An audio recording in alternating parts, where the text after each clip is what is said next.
think we're going to go ahead and get started. If people can come on in and take your seats.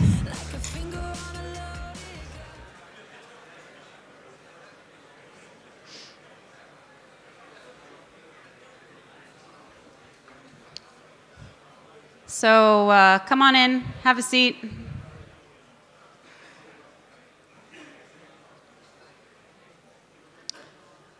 Welcome, everybody, to the IETF 103 Plenary here on our first visit to Bangkok, Thailand. My name is Alyssa Cooper, and I'm the chair of the IETF. I think some of you may have noticed that this hotel, being our first time at this hotel, but they've already figured us out. I saw this morning when I got off the elevator, and I was like, wait, that way? This way? I know some of us could use software basic training a little bit more than others, but the hotel was just trying to direct us all in the right place. We've done a lot of really important work here this week, and it's been a busy week already. It's a little bit strange to have the plenary now on the second to last day instead of the third to last day. Feels like we've accomplished a lot. I wanted to call out in particular a very important discussion that happened the other day about what should be the name of the next version of HTTP. And for those of you who weren't there in the room, I wasn't actually there in the room myself, but I understand that one of the names that was offered was Dave, that the protocol could be called Dave. But it seems that I think this was a Mike Bishop slide that he actually had a particular outcome in mind, which was that it should be called HTTP 3, I'm assuming by the Technicolor 3 that was on his slide. But I understand that it was a contentious debate, and it wasn't really clear until the end what the protocol was actually going to be named. Even in the pull request that that's been submitted to rename the protocol, it's still being debated. Should it be called Zanzibar Buck Buck McFate McCave, or should it be called HTTP 3? So lots of important discussion happening there. In addition to that, though, I understand that there's already interoperable implementations of the current version of HTTP 3 that was mentioned today in the quick working group. So that is a very exciting development of the week. Here's our agenda for tonight. We're going to hear from our meeting hosts and appreciate our local host.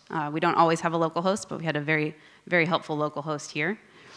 Then you'll hear brief updates from myself, from the Internet Architecture Board, from our administrative board and staff, and from the IETF Trust. We'll get a NomCom update and an update from the RFC editor. We'll have a preview of IETF 104 from our co-host, ZZ Nick. We'll do some recognition of people in our community, and then we're going to have open microphone sessions.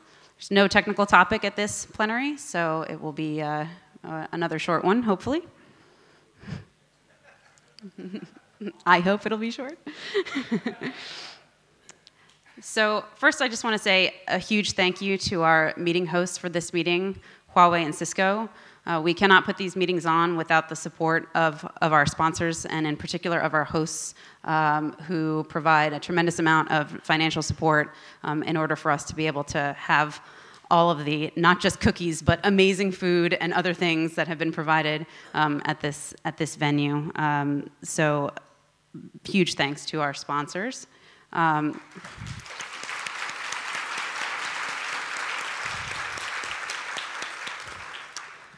We have a small token of appreciation, so if I could first invite Cullen Jennings from Cisco to come on up.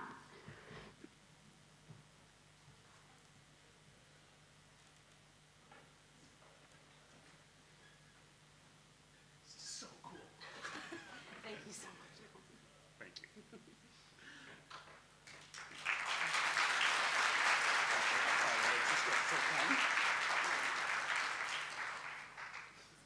you. Yeah, you get to keep that. You do get to keep it. It's your very own plaque. Yes. And next, I'd like to invite Ryan Q from Cisco. Come on, from Huawei. Come on up.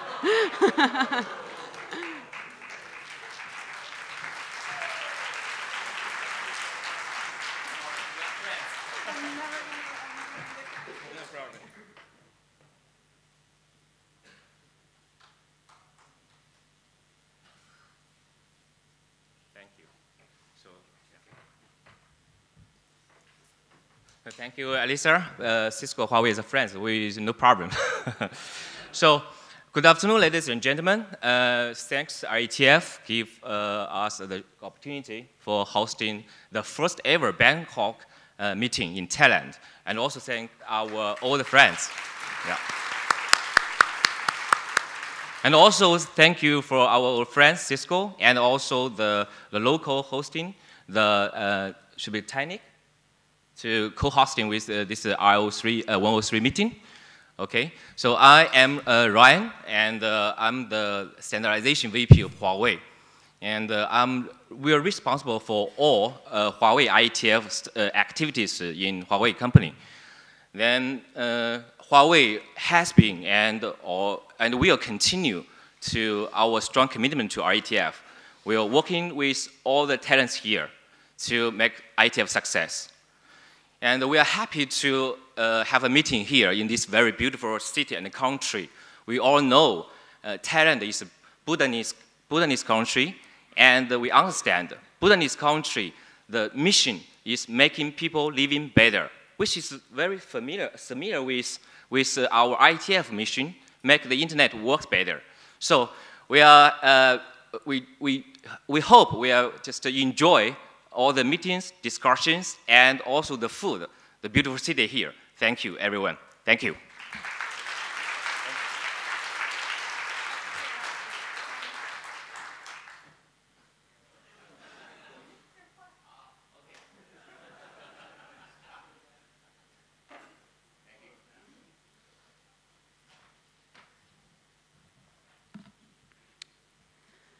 So as mentioned, we also had a local host this time. Whenever we go to a new location, it's always incredibly helpful to have a local host who can assist with all matter of logistics, of visa issues, bringing in other local sponsors, and our local host this time, Nick, was just incredibly helpful on all of those fronts, helping us navigate this new city and this new country for us. So please join me in thanking Nick.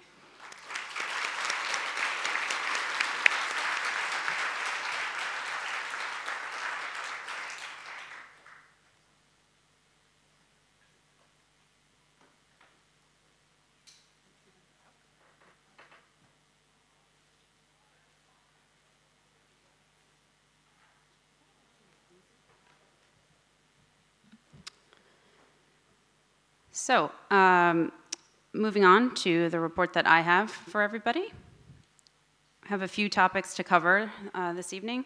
We'll start with some participant statistics, talk a little bit about some of the experiments that we've been running at this meeting, give a short update about the IASA 2.0 effort, and just a brief reminder about our standards of professional behavior. So participant statistics for this meeting, we had 146 attendees on site, 107 first-time attendees. And if you compare back to a year ago when we were in Singapore, we're a little bit down on attendance from that meeting. We have attendees from 56 different countries, which is fairly standard for our meetings. So people might be looking at that overall participation number. It's definitely on the low end. I thought it might be useful to kind of put that into a little bit of context. There's many different theories about why there were fewer people at this meeting than there have been in a very long time. I don't think on the IETF side we have really enough data to be able to explain that. So people can make a lot of guesses, a lot of assumptions, but we're going to be gathering some more data in order to try to figure out what it was about this particular meeting, this particular time of year that caused fewer people to show up than usual. So we'll be sending in our post-meeting survey some specific questions about this, and we'll be targeting that specifically to people who we know have attended in the past but didn't attend this meeting to try and gather some more data to help us understand what happened here at this meeting. But as I said, I thought it might just be interesting to put this in a little bit of context. So this graph shows you the meeting attendance back to IETF 72. And you can see that it fluctuates based on time of year and based on location of meeting, but that this one is indeed quite a bit lower even than the recent past history.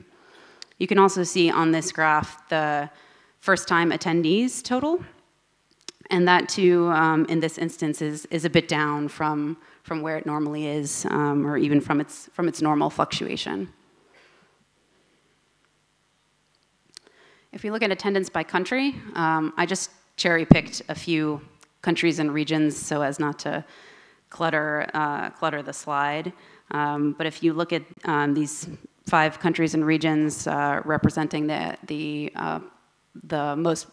places from which we have the most participants attending the meetings, you can see here too that this very much fluctuates based on meeting location. I didn't actually write the meeting locations on the slide, but you can probably guess the regions for each meeting by looking at the trends in the graph. So typically when we meet in Europe, we have more Europeans. When we meet North America, we have more North Americans. And when we meet in Asia in particular, you can see like the green line. Often when we meet in Japan, we have a huge spike in the number of Japanese attendees. Same thing happened when we met in China. You can see the spike when we met in Korea from South Korean attendees. So that's not a surprising pattern. But you can see at this meeting here that the trend lines for the Asian countries from which we typically draw the most participants are fairly flat compared to the last several meetings. And the trend lines for both the US and Europe are down, which kind of explains the overall number. People are always asking about the trends in remote participation, so I thought it might be interesting to look at that a little bit as well. So the top graph just shows you the total number of remote participants. This does not include IETF 103 because we actually don't have the full data yet. We still have a day left of the meeting, and people kind of register and attend throughout the week, so we didn't want to give incomplete data there. But you can see that this is fluctuating between about 400 and 700 remote participants, the bulk of whom attend 1 or 2 working groups usually. At the bottom of the slide, you can see some statistics about the nature of remote participation, the number of times that people get into the mic queue, the number of remote presentations given, and the number of remote presenters. So, if you look at those as compared to the total number of people who are attending, it's actually quite a good ratio. So we have active participation from our remote folks. Also wanted to look at trends from the hackathon. So we don't have data going back quite as far on the hackathon that we really trust, but we can look at the data throughout this year, and we see that the trend line on the hackathon is going upwards. And I think in particular, given the fact that attendance at the meeting was down this time, the fact that we still had record attendance at the hackathon is certainly notable. So that continues to go up, and we continue to get larger and larger rooms to accommodate all the people who want to come and hack on the weekend before the meeting. In addition to the 250 overall and the 32 remote, we had 28 different projects that were being worked on last weekend at the hackathon. We also had the Hack Demo Happy Hour, where folks got to present their projects and expose them more widely in the community on Monday night. Definitely would appreciate feedback from people to understand if that's an helpful, interesting event. If there's other ways that we can change or improve the hackathon, I would be happy to understand that. Also, you can speak to Charles Eckel, who's been coordinating those hackathons for us. And the next IETF hackathon will be in Prague just prior to IETF 104. So onto our experiments. At this meeting, we're running an experiment where we do not have working group sessions meeting on Friday. So we have approximately the same number of sessions that we normally do. We just shortened some of the slots so that we could accommodate the same number of groups in a shorter number of days. We also provided for meeting space to be available all day on Friday for people to have ad hoc meetings, do further, more intensive collaboration. And we have 4 side meetings scheduled on Friday. So the idea of this was to introduce more time into the week where people could have that kind of ad hoc collaboration, and also to allow people who were coming in or who are getting accustomed to coming in for the hackathon to not have it extend over multiple weekends necessarily. We've received a lot of feedback, even before this meeting started, about the fact that Friday is not an ideal day for ad hoc collaboration, and maybe we should have partial days where we do this instead of a whole day, that the pressure that this has put on scheduling conflicts, interaction with other co-located meetings. So in this case, we have the IEEE 802 meeting, which is happening next week. So freeing up that Friday didn't necessarily help people who were going to be attending both meetings. So this is an experiment. We definitely want your feedback about this, what you thought of it. If there's other ways that you think we could make the IETF meeting week and the agenda work better for you, we definitely want to hear about that. So please send email to the IESG, and we will be engaging with the community on that. We're also experimenting with different ways of presenting information about unofficial side meetings. So this grew out of some feedback that we received at the last IETF about the fact that events that aren't listed on the official IETF meeting calendar are hard to track down. It's hard to keep track in your calendar of what's happening when. And as we've made it easier for people to sign up in a first-come, first-served manner for the side meeting space, those meetings have become popular, and it's getting a little bit hard to organize. So what we did this time was we provided a single wiki for those signups so that people could have them in one place. And we also published an ICS calendar so that people could incorporate it into their own calendaring software. We've been very careful to label these as unofficial side meetings because they do continue to be unofficial, not sanctioned by the IESG or the IETF, and we're intending to maintain that separation in order so that people are clear about that.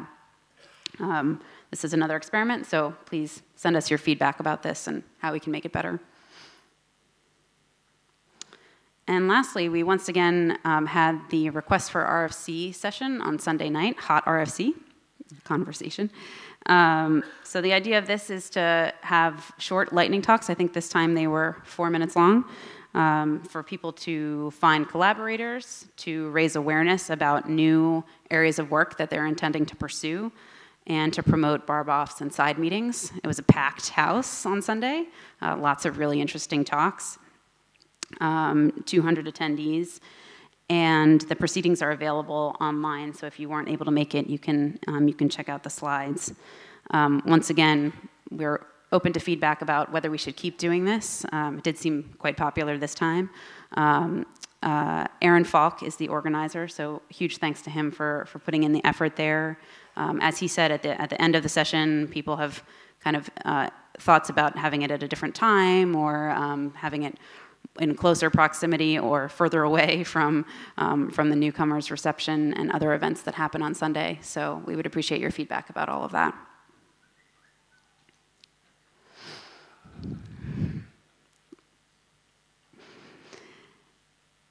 Next, we have an update on the IETF Administrative Support Activity 2.0.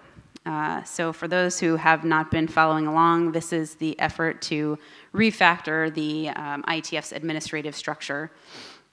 In August, we created something called the IETF Administration LLC, which is what is called a disregarded entity of ISOC. It's its own legal entity that is now housing the administration and fundraising for the IETF.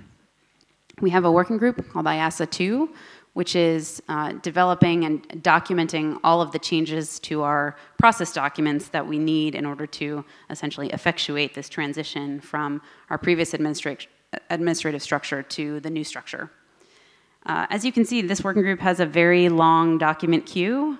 Our previous structure, we had the IEOC, and so we have a lot of documents where we need to replace the text about the IEOC with text about the LLC. So many of these documents have small or minimal changes, but some of them have big changes because the IEOC and the previous structure were very much embedded in some of our processes. So you can follow along that working group if this is of interest to you. It's going to be churning out a lot of process document updates, hopefully in the next months. And finally, just a quick reminder about our standards of professional behavior. The IETF strives to maintain an environment in which everybody feels welcome and in which everybody is treated with dignity and respect. And we have that documented in RFC 7154. We have a series of guidelines and policies for cases where you need guidance, where you need to know what to do, need to understand what our policies are. And that includes policies around anti-harassment and our meeting photography policy, which was established earlier this year to allow people an opt-out for having their photo taken. You can reach the Ombuds team, our crew of 3 who will field complaints and concerns from people about behavior at the meeting. Their address is on the slide. And that's it from me. There's a lot more online. We publish a report in advance of every IETF meeting, so you can see that in the data tracker. It covers a few other topics. We had one appeal over the summer, and we sent a response to that appeal, and you can read about it there to find the links. And there's also lots of reports from all of our other parts of the organization, IAB, IEOC, RFC Editor, Secretariat, IANA, NOC, and a report about the hackathon. I also encourage people to check out the IETF blog. We have contributions from people all the time talking about different technologies that are getting developed in the IETF, and we usually also have a preview in advance of the IETF meeting and a summary afterwards. So please go visit the blog. And with that, I'd like to ask Ted Hardy to come on up and talk to us about the IAB.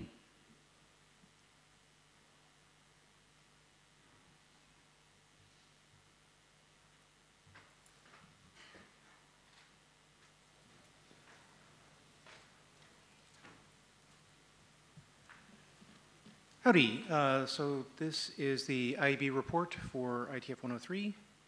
Some recent activity.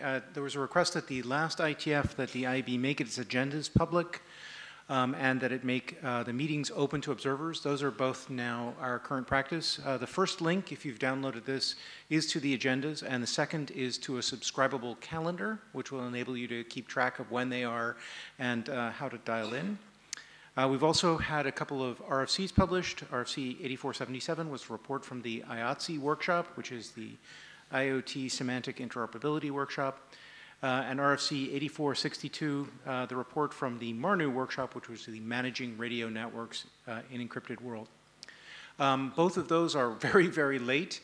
So we also sent out a question to the IETF community to see whether you would consider possibly as being a little bit more flexible on what our formats were for that. There's been some discussion on architecture discussed already, but you're welcome to join that discussion if you have opinions.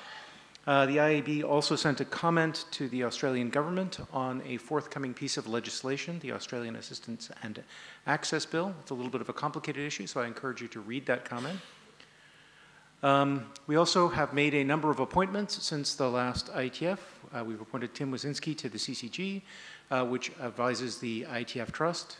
We reappointed Ole Jacobson to the ICANN NomCom, and the RFC Series Oversight Committee has a new group there, headed by Sarah Banks as chair, with Tony Hansen, Adam Roach, Peter St. Andre, Robert Sparks, and Christian Wiedema as the current set of members.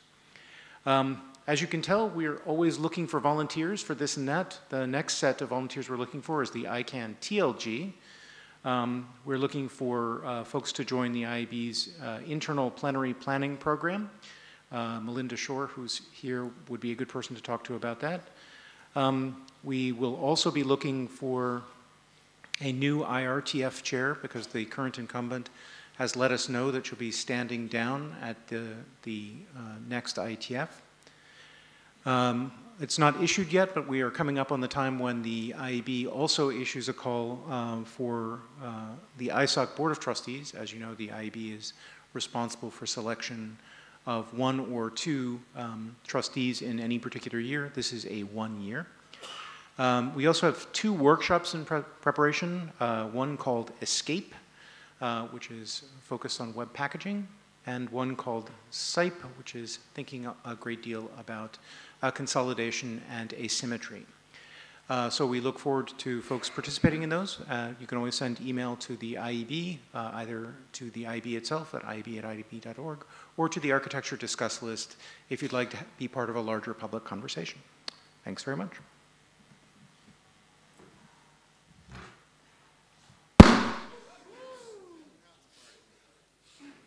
Won't touch it again. Glenn and Portia.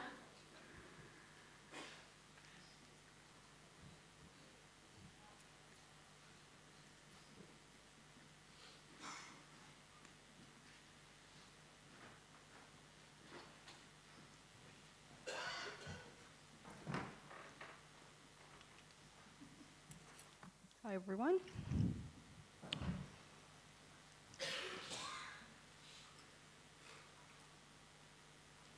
So I get a chance to actually be nice and offer thanks again to our host, our global host. Well, not our global host, but our host for this meeting, Huawei and Cisco. We really appreciate you. It's hard to see you from up here and on this podium, but we really do appreciate everything that you've done to make this meeting happen for us in 103.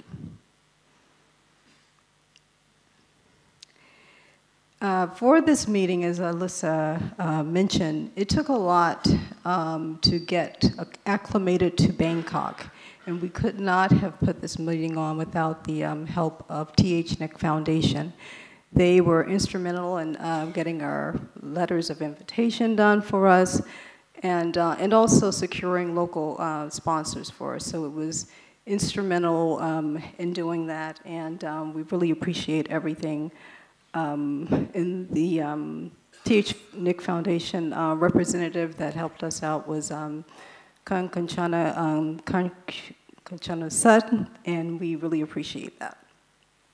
Additionally, THNIC Foundation helped us with securing our gold sponsor in BTC, and some of you may have seen them as we gave them a visit and a tour of the IETF, and they were very interested in learning about our community and how it works, and interested in being more involved in having the IETF come back to Bangkok. Our silver sponsors, Microsoft, and our gold sponsor, the Best VPN, and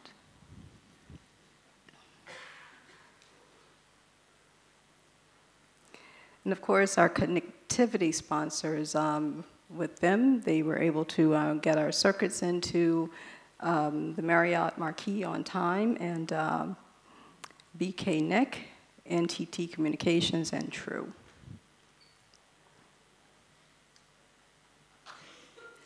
I mentioned earlier that THNIC Foundation was instrumental in getting local sponsors. Those sponsors, 3BB, NTT Communications, and TCC. We were also supported by TCEB, and they were very helpful, especially towards the end, by providing the opportunity for the IETF meeting to be listed on their MICE calendar, which really made a big difference in the visa process for some of our attendees. So that was major for us.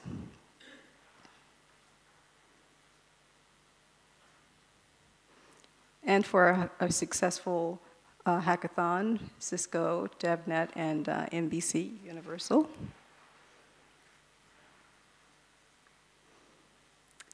Our sisters lunch sponsors, Fastly, Comcast, and NBC Universal.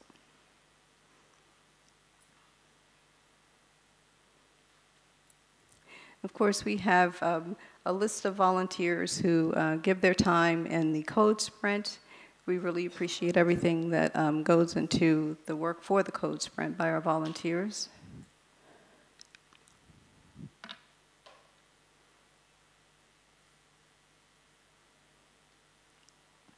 And for the NOC and all the volunteers that we have for them, led by Jim Martin, and appreciate their work. Our vendors, Linespeed, and led by Rick Alfred, and Meet Echo for our remote access.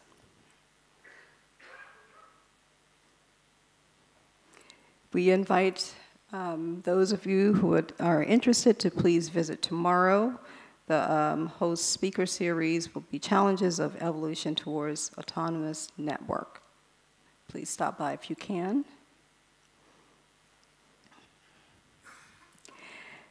And our next meeting will be IETF 104 in Prague, March 23 through 29. We do have a co-host already lined up, but we are looking for another co-host to share, bringing that meeting to Prague. And you can please visit or get in contact with Ken Boyden, who's in the audience someplace. And he's standing up. Thank you. And our future meeting venues are here.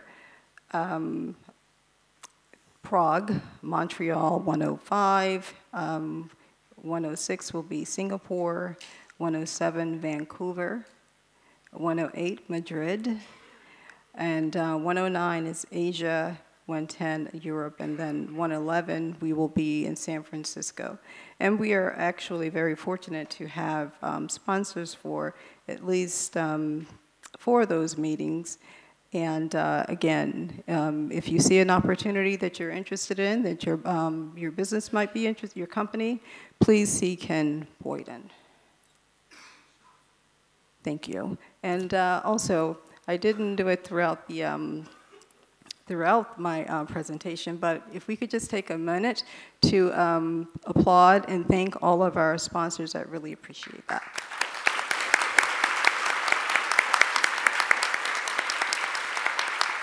Thank you.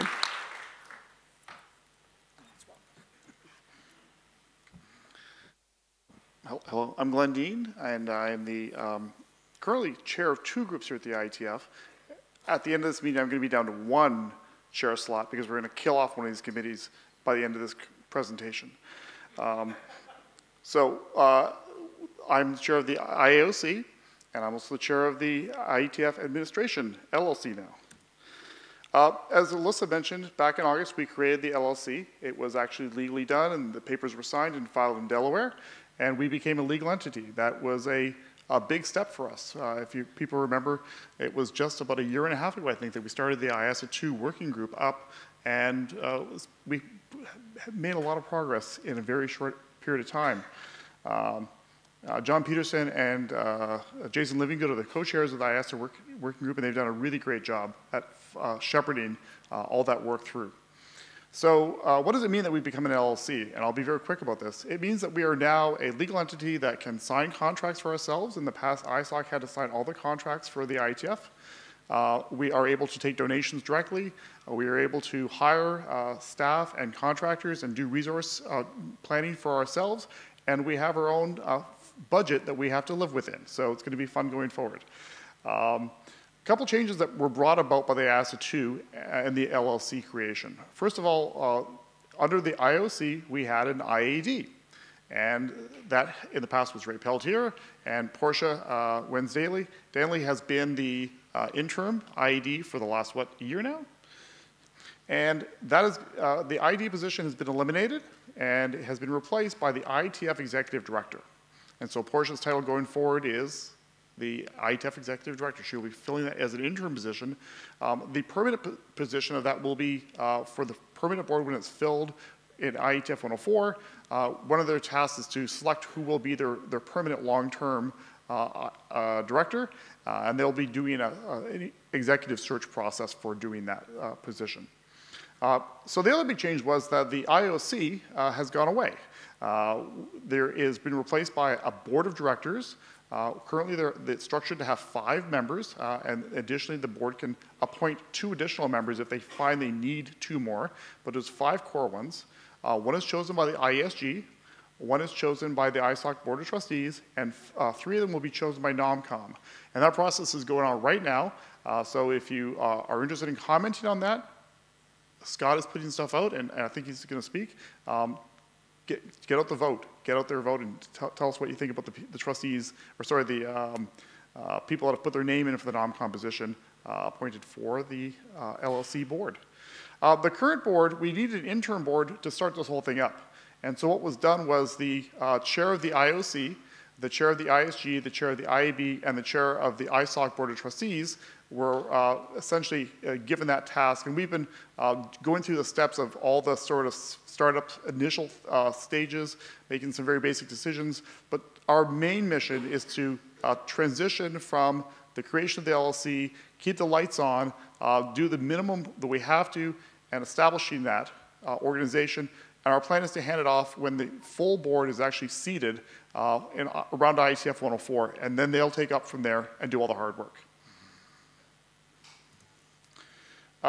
So I told you, I gave a bit of a spoiler, we are killing off the IOC. So this actually serves as the last meeting the IOC will be around. And so their names of the last IOC is on the page there. I wish to thank all of them for their great service, and I think we're going to be doing something a little bit later about that. The big thing that's going on right now, and the reason we haven't killed off the IOC the first time that the LLC got spun up, was that it turns out that people very cleverly said for the IETF Trust, we put in the rules that to be an IETF trustee, you had to be a member of the IOC. And so if we had turned off the lights on the IOC back in August, it turns out the IETF Trust, all the trustees would have vanished and there would have been no trustees for the trust. So we've been busily updating those legal agreements. That work is done. And so now we're able to finally sunset the IOC. There's a detailed report up on the website. There's a new website for the LLC board. It's integrated now with the revamped IETF site that was done a little while ago. And all our meeting reports are up there. I'll make one additional comment about our meeting reports. We are very committed to true transparency. And so one of the first resolutions we did as a board was to say that our meetings will be public. And so they are public. They're posted up on that webpage. You can come, you can join, you can listen in. The only time we close them is when we have to go into executive session to talk about things like finances, which unfortunately we have to spend a lot of time talking about in an administrative oversight group. I'd like to talk a little bit about numbers. So one of the things we worry about in the administration side is the budget.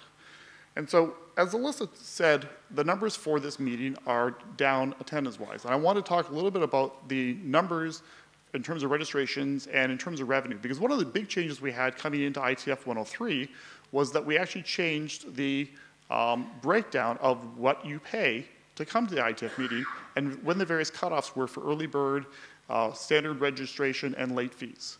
So the numbers today, as of today, we have 833 paid attendees. We had actually projected for 157 more people to attend. We have issued 261 letters of invitation to come attend here. And our total revenue, which is the number we pay attention to in the LLC, is $611,000 was raised through paid attendees. And that is 53,000 less than we had projected. But it's not a bad number. Given that we're actually 157 down, the new fee structure has actually helped us not be really, really negative on the revenue. So it's a bad number. Being under is never good, but it could have been far worse under the old structure. So the good news, by the way, is sponsorship is up. We actually were $40,000 over our projected target for sponsorship. So we've done pretty well in sponsorship. About the new fee structure, I just want to highlight this because this is brand new for IETF 103. And one of the things we were concerned about when we shifted over to it is, if you remember, we have the early bird rate, which is up to 7 weeks before the meeting. If you register, you get a rate of $700. After 7 weeks, up to 2 weeks before, you have a standard rate, which is $875. And if you have forgotten to register up to 2 weeks ahead, you're going to pay $1,000. And this is the breakdown. It turns out that we got the word out successfully. People did hear about the early bird. They were able to register early on. That first batch, we did encounter a couple glitches with the new registration system. Fortunately, the secretary was very quick to jump on that problem and fix it and make it go away, and the rest of the registration went without a hitch. So thank you, secretary, for that excellent job. But we had 449 people successfully do the early bird, 240 do the standard rate, 73 did the late registration, and you can see the students, the one-day pass numbers, and that adds up to our number of 833. Thank you.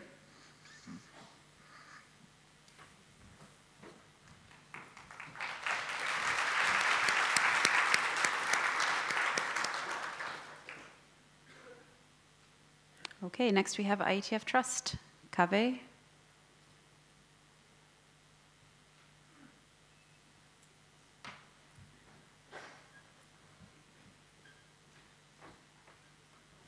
Hello everyone, I'm Kaveh Ranjbar, currently chairing IETF Trust and not an IOC member anymore. So, yes. So at the moment we have 8 trustees, normally we have 9, but as you know, the latest IOC before shutting down had 8 members, so that's where we are.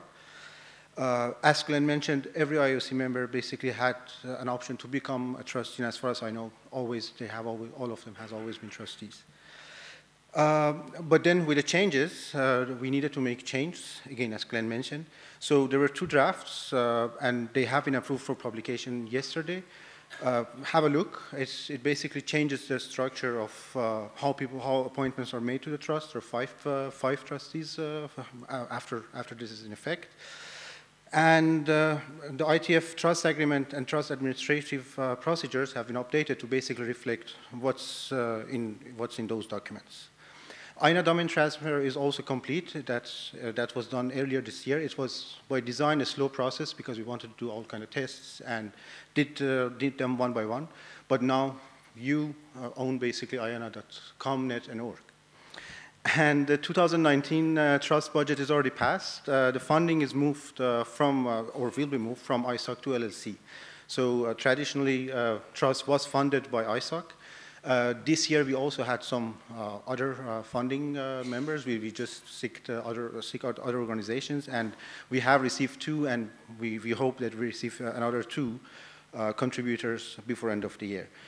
If you download the slides, you will find the full budget or summary budget basically at the end of the slides. And yeah, if you want to be a trustee, the NomCom is looking for nominees. The nominations are open until November 28th. So please sign up if you're interested to become a trustee. And basically that's it. Cheers.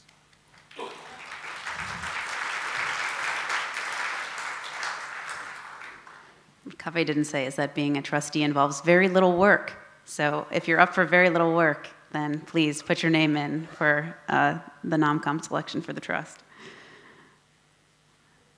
Speaking of which, the next update comes from the NomCom. Scott. I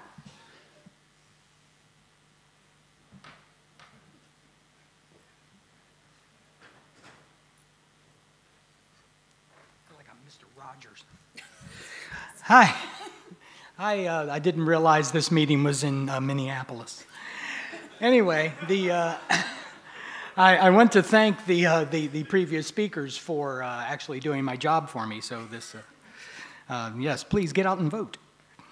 So this is the NomCom update for IETF 103, and unfortunately the color didn't turn out. That's supposed to be an orange dot, not to confuse people, but that is the sorting hat. And like I did at the last time, I like to have a theme that this presentation's about and we are currently in what I call the spinning wheel part of the process. And for those old enough to understand what spinning wheel means, you'll see when I get to the slide. So first off, it's of course yeehaw time for herding the cats. You can see that's me on the horse there, and the people there, that's not just the NomCom members and the NomCom advisors, but it's also the entire community. We're trying to get people together and move them in the same direction. So this is our composition this year. So if you're a NomCom member, please stand up right now because it's a lot of work and we need to appreciate the people that are doing it. So thank you very much.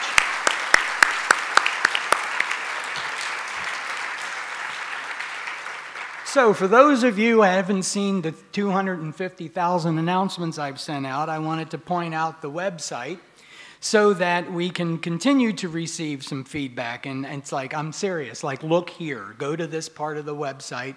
There have been some issues with people sending things to past chairs. I wanted to make sure everybody knows it's 2018, so make sure that's in the address that you're clicking on. And it's a very simple interface. I mean, the tooling that we have to support the NomCom this year is excellent. And so if you want to nominate somebody, we currently still have some nominations that are open. I'll show you what those are on the next slide.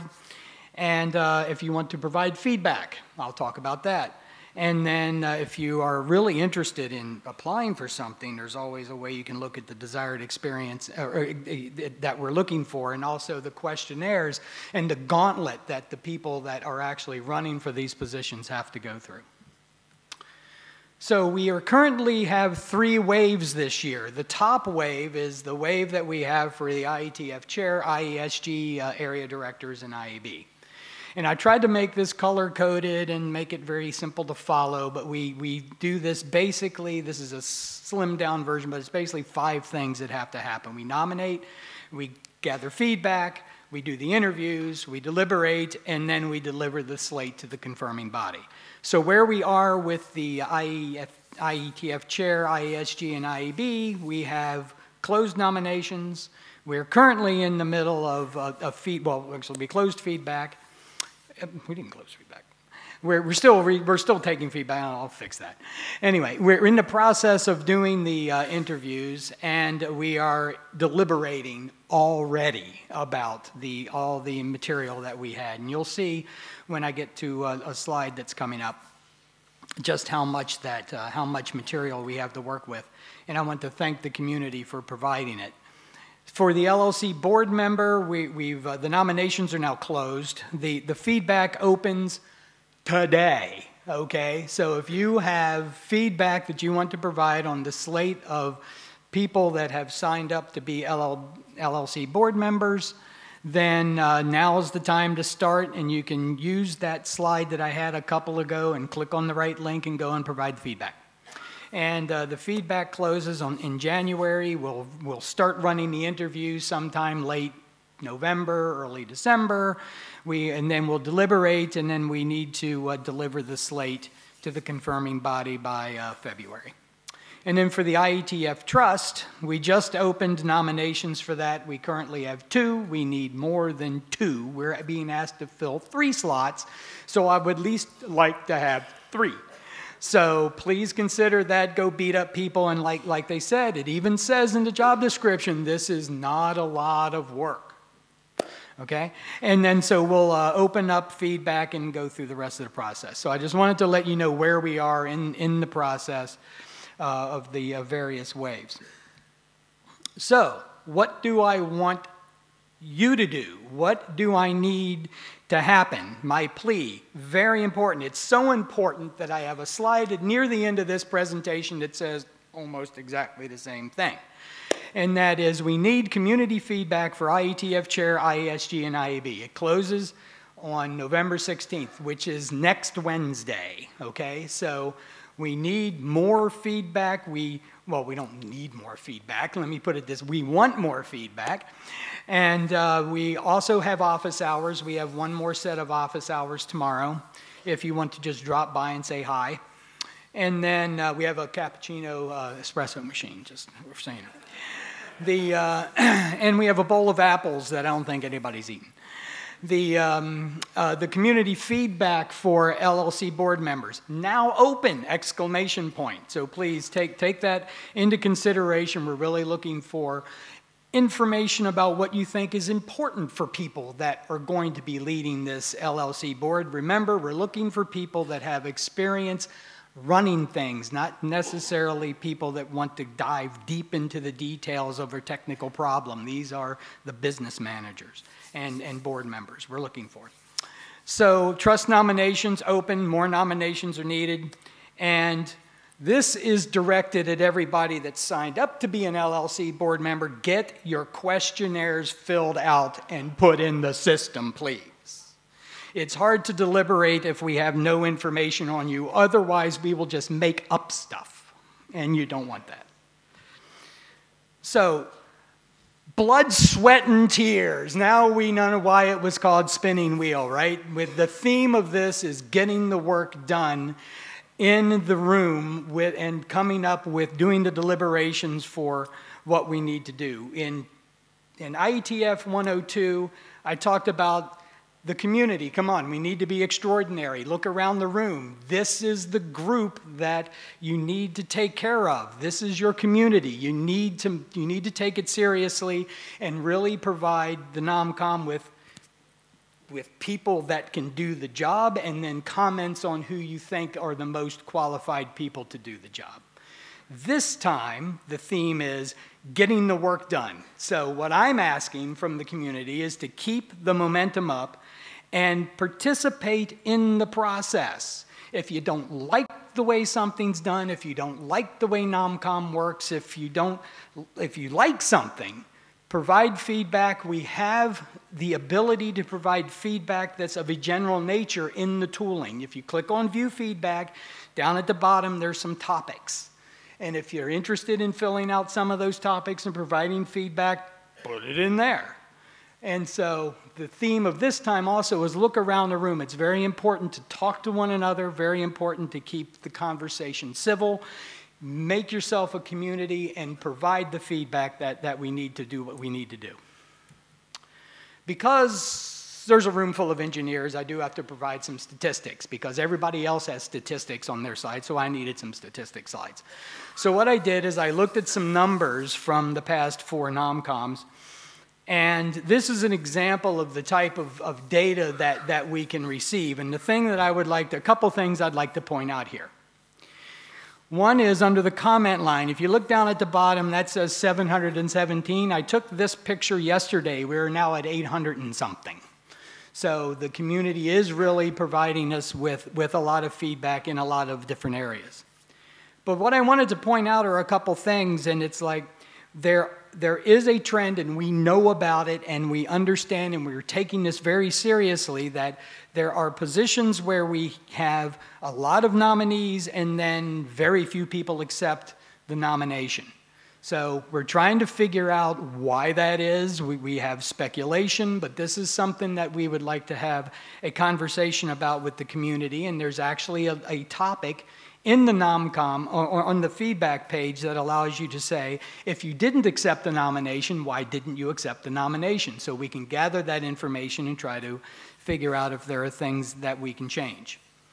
Another thing that we can point out here is that there are places where we had very few nominees, or we're at a position like in routing and in ops where we have the number of slots that we have or the number of people that accepted. That makes our job fairly easy for those as long as the candidates are qualified, right? So this is why we're constantly asking for a large pool to work from, because then it makes the NomCom jobs harder, but the community will end up with better leadership at the end. So some of these, boy, this color didn't turn out so good. But what I wanted to show are 2 different ways of looking at the data, or in one which I would call a healthy way it looks, and one that is less healthy that we need to start looking at. And one is where you've got a number of accepted members that's more than the number of people that decline. Right? You know, I thought that was just very nice. And then if you look at some other areas, there are very few people there that accept and a large number that decline. So we're not just picking on it. That's the one that I just happened to see. But this is one of my favorite, and it's really hard to see. But what if you look at that line that starts around 40 and goes to 38, these are the percentage of people that decline. The only group of people that seem to stay below 50% of the people declining is IAB. There are some that have a very large number of people that decline. So we just like to figure out why this is. So this is my penultimate slide. So the thing I would like to do here is to thank the community for your response. You've done a great job. And it's great to have feedback on the candidates and keep up the work. And I want to really seriously thank the people that have accepted the call to run and are going through the process of sitting in rooms with us, going through the questionnaire, going through the interviews. We've had a number of people that are providing us debrief information. All of that is very great. And then, so the last slide. So, again, I said I was going to ask again. What I need y'all to do is keep the feedback coming, find great candidates for the trust, and as I said before, I know this community can be extraordinary, so I have faith that we're going to exceed the expectations that I have for this. So I thank you very much. Do I take questions? I mean, there's someone standing at the mic, so.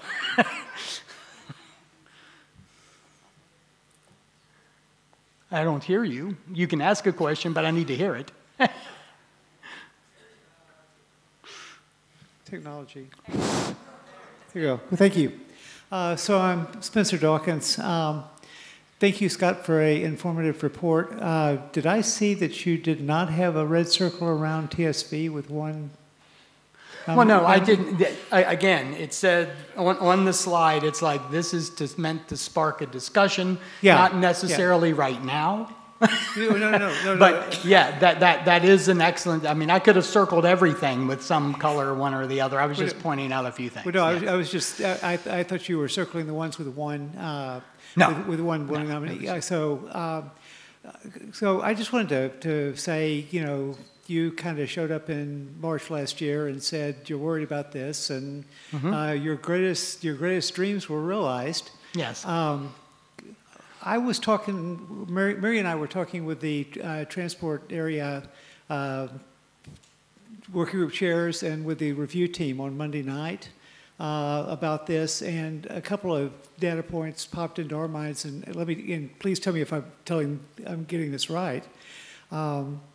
But we were saying, oh well, you know, there's these positions with only one person, you know, that's the willing nominee. But routing, there's two positions and two nominees. Having two nominees is not as reassuring as we might have wished. Right. But the larger thing, basically, and this is why I was talking to the working group chairs in transport and to the review team who are senior participants, is that this is not your problem to solve, and it's actually not Alyssa's problem to solve either. This is a community problem, and it is a big problem, you know, and it's not going to, you know, I was on the hook to write updates for the last, for the last 2 years for the NomCom process, and they were small updates, and they didn't happen because we were relying on an IESG member to do things, and we all know what that means. So, like I said, you know, thinking we need some more community thought about this and conversation about this in order for us to get to a better place. I asked the transport area working group chairs to think really big, really outside the box. And it wasn't quite at the level of, do you guys need a transport area director at all? But it was, what from that? Because not only do we have one nominee, we have one nominee who served before. Right. You know, so it's like, this is what it looks like this is what it tastes like when you eat seed corn. You know, how many more times do we think this is going to come back, you know? Magnus is a young guy. Lars is also a transport area working group chair who had served with Magnus. And his eyes got very big when I started talking about bringing back past area directors as returning area directors. You've never seen fear like that in a man's eyes in my life. But I mean, it's like, you know, I'm 64 years old. I'm not coming back in 4 years. so I mean, like, this is not a winning plan. You know, so this is a good time for the community to be talking before the next. What do you want to do before the next nominating committee is seated? And let's make up some number like June or whenever it is. But it's like, I will slip the money to you on the way out the door. I'm really glad that you feel that way because that's exactly the way I feel too. to prove that you're a good man and that good deeds are rewarded, I'm actually too tired to carry money tonight. Yeah. So please keep it and spend it on the nominating committee members. So I think, Sean? Yeah, hey Scott, this is Sean Turner. I'll be real quick. It's more of a statement. There's somebody called Shauna Turner that's standing for the LLC board. Yeah, that's not me. Not him. I had 4 people who know me ask me, so just FYI.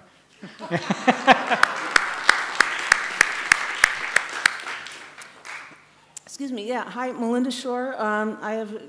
Spencer had a very hard question. I've got a really easy one. On the IAB nominees, there were 20 accepted nominations and 21 returned questionnaires. Yes, because we've had, we've had some, I had some tooling problems that were my own doing. So it's, that's okay. There's not 21 questionnaires in there. I think there's a questionnaire in there that's in there twice. Okay, thank you. Yeah. Shh. So thank you very much. That was it. Thank you. Thank you. Thank you.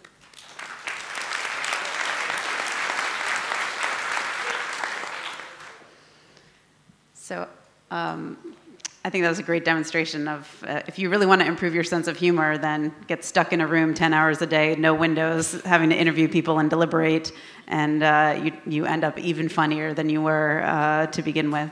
Thank you so much, Scott and the NomCom, for all the work that you're putting into this process. And just briefly, in response to what Spencer said, we talked about this a little bit in the IESG the last couple of weeks, and personally, I think we actually need to not put ourselves on the clock for June, but think about take a longer term view of some of the issues that Scott was raising. It's really, really hard to make adjustments between March and June, and for people who've been around in the community for a long time, you know that this is a persistent issue, not just this year, but going back many years. So hopefully that's something that we can work on together in the next little while.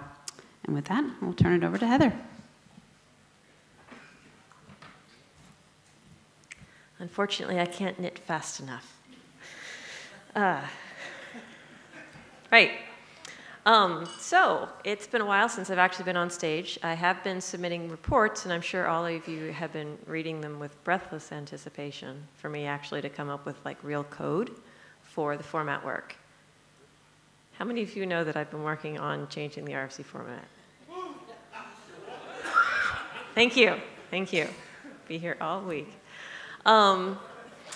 So for those of you that are new to the IETF and or otherwise have perhaps missed the memo, I've been working on changing the RFC format from plain text ASCII only documents to something that's a little bit more flexible and allows a bit of a better representation of what the modern internet is.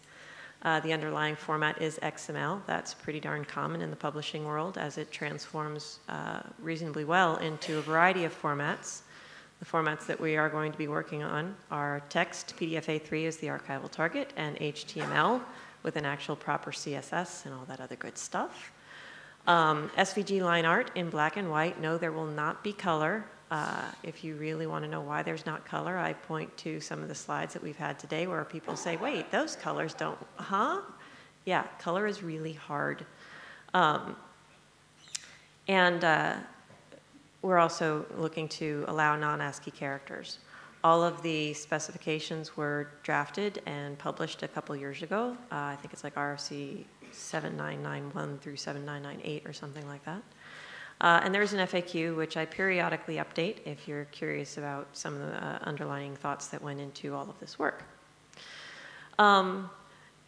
This slide makes me happy because instead of having a lot of, here are tools that we are thinking about or think we need to have or are working on contracts for, et cetera, there's a list of, here's the stuff that is now released to the community that you can see. It's not production yet. No, I'm not going to let you post something tomorrow with, publish an RFC with SVG in it yet. But if you want to start playing with the tools and seeing what that looks like, you can start doing that now. For the stuff that's in progress, where it says prep tool, think IDNITS. IDNITS and the last publication formatter to get the PDF done. HTML was actually added to the XML to RFC v2.12 release last week. You can actually be playing with some of that over on the experimental page for the XML tools page for XML to RFC. What does that look like? I'm not doing a live demo because you all can run code yourself. But to give you a quick glimpse as to what we're talking about, what is it really going to look like, this is a screenshot from my screen using my browser at the size I normally use it at. So you can see a table of contents on one side. You see content. You see it actually laid out in something that's perhaps a little bit more in the way of attractive.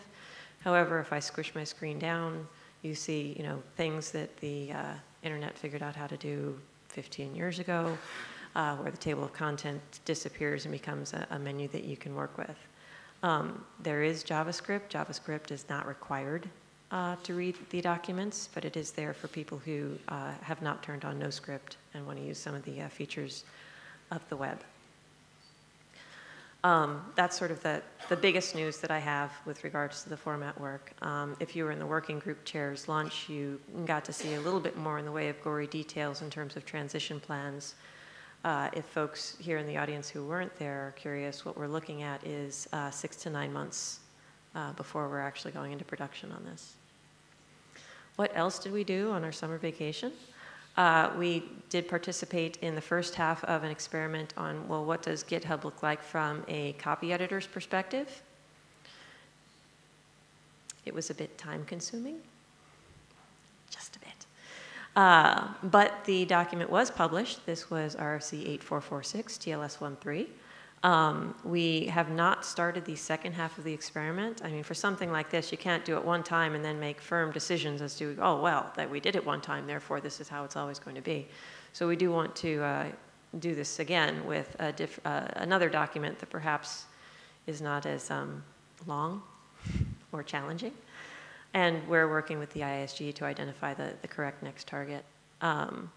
The Jessup draft was there as a contender. We're still talking about that. There's a couple other drafts that may work a little bit better. So if you're curious as to what was the process that we followed, there's a link here, and you can go on my wiki and you can see what that looks like. We'll publish a final report once we get the second document done. And the last thing I have is, so in case folks are curious, my contract as RSC and the RPC/publisher contracts have been with the Internet Society, as all these related contracts are, and the assignment for these as well is looking to go to the IETF LLC, so that's something that's in progress now. And I'll be up with the IAB for open mic if you have questions.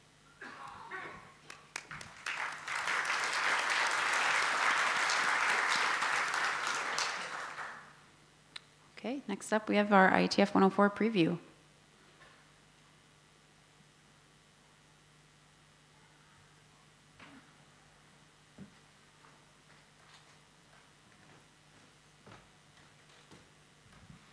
Hi everyone, I am Láďa Lhotka, and it's my pleasure to be able to present on behalf of CZ or CZNIC, anyway, to present Prague as the location for the next meeting, IETF 104. In fact, Prague has become the single most frequent location during the last decade or so. So I believe many of you, perhaps most of you, have already attended at least one meeting in Prague. I wonder how many, just raise your hands. Good. So I could probably stop here. Well, anyway, those who have know pretty much well exactly what to expect. The venue will be the same as before, the Hilton Hotel, quite close to the historical center, and with a number of restaurants and pubs around. Well, the prices of meals in restaurants and beer, unfortunately, have risen since IETF 99. but I can assure you they are still going to be extremely pleasant, of course, everywhere outside the Hilton Hotel itself. As for weather, during IETF 68, it was snowing and temperatures were close to the freezing point. So at that time, IETF folks in shorts and sandals were quite easy to recognize against the local population, I remember. On the other hand, temperatures in March can also be in the range of 20+ degrees centigrade, which is 70, 75 Fahrenheit. So be sure before you leave to check the weather forecast. But I can promise you meeting room temperatures will be higher than here.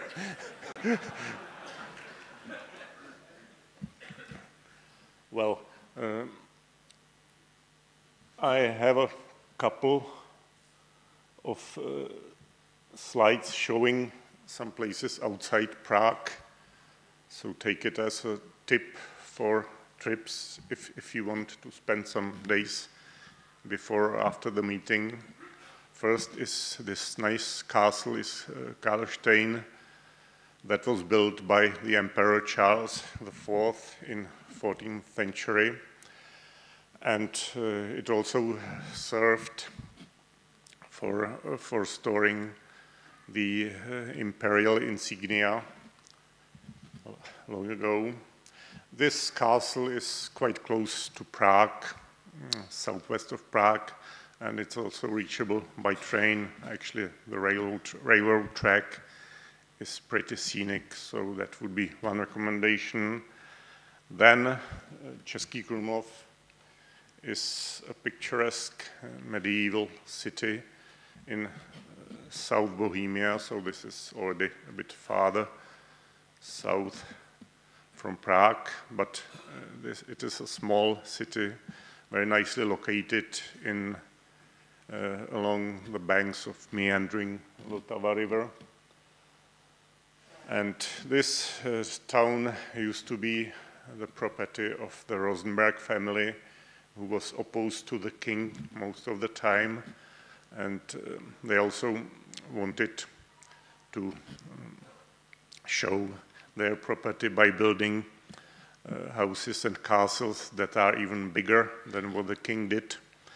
They didn't quite succeed in this, at least not in Český Krumlov, because the Český Krumlov castle is only the second largest in the Czech Republic after the Prague castle, unfortunately. So nowadays Český Krumlov sort of suffers from excessive tourism, but still I believe it's worth visiting, although it's, as I said, it's a bit farther.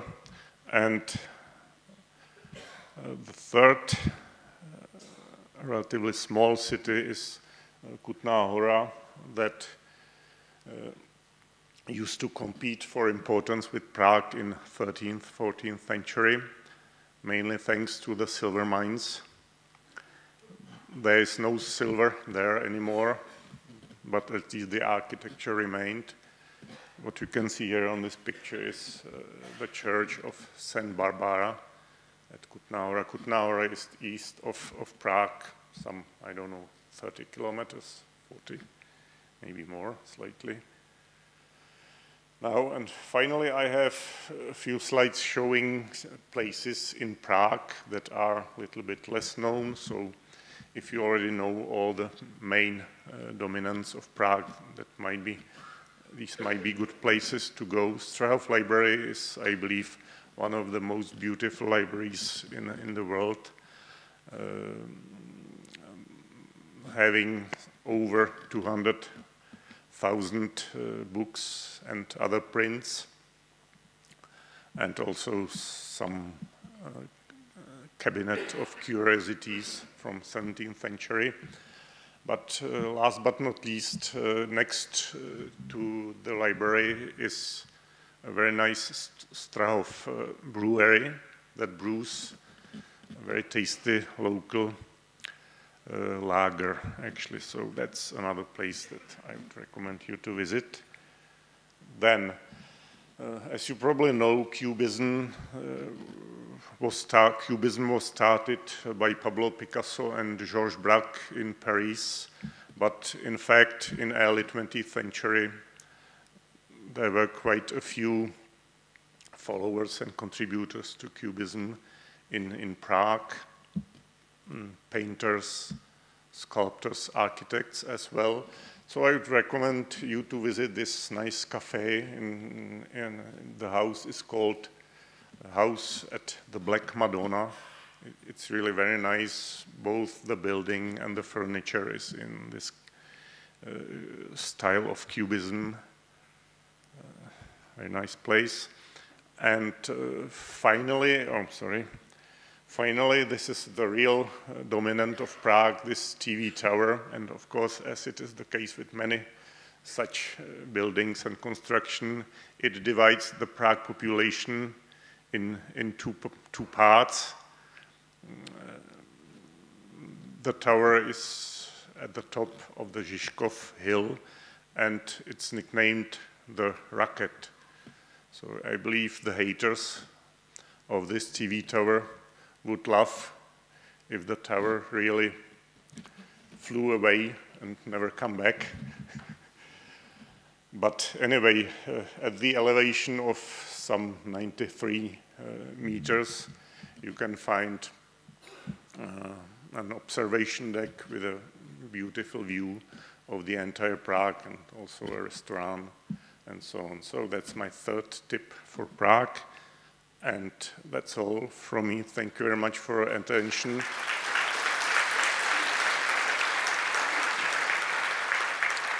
And see you in Prague.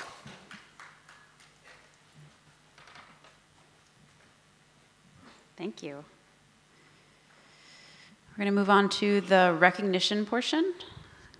Glendine, that means you.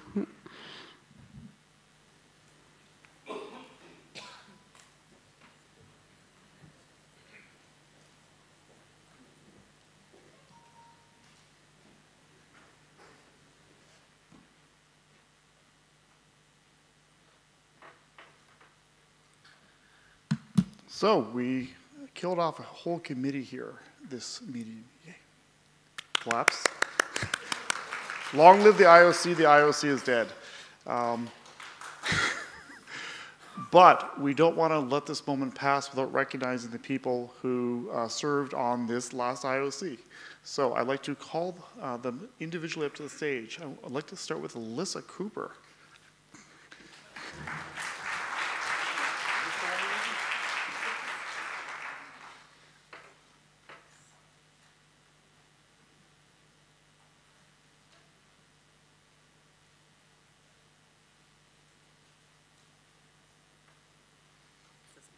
And what's particularly fun about this is it's signed by Alyssa and Glenn. Okay, could Ted Hardy please come up?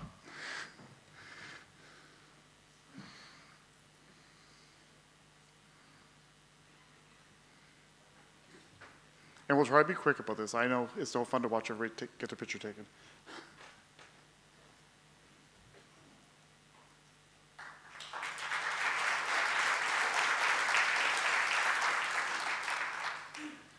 Kaveh, would you come to the stage, please?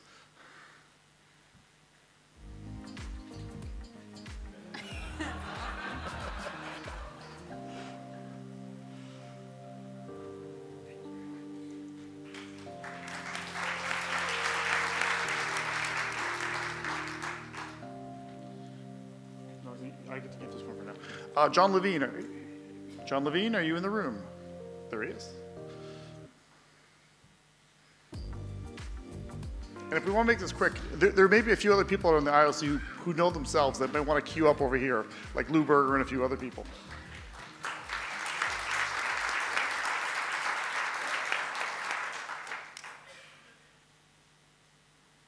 Speaking of Lou Berger, get on up here.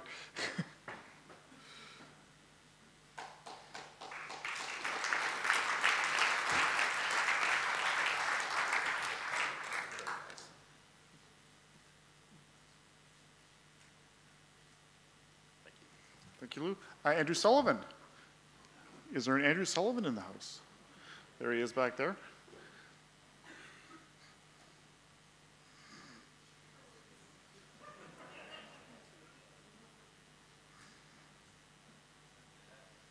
For those of you who don't know Andrew, this is Andrew. I don't know if you've met or have ever heard of the guy. He's the guy that took the cool job and made me the chair.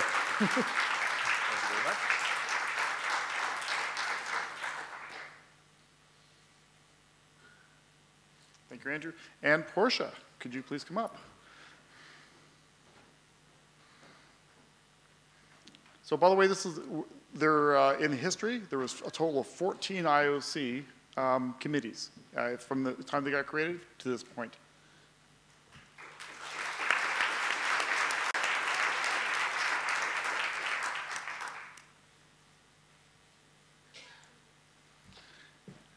Thank you. We're done with the photo portion of the show. What? Or we have more photos taken? Well, there's one more member of the IOC, Glenn. So we need to say thank you to you for being on the IOC.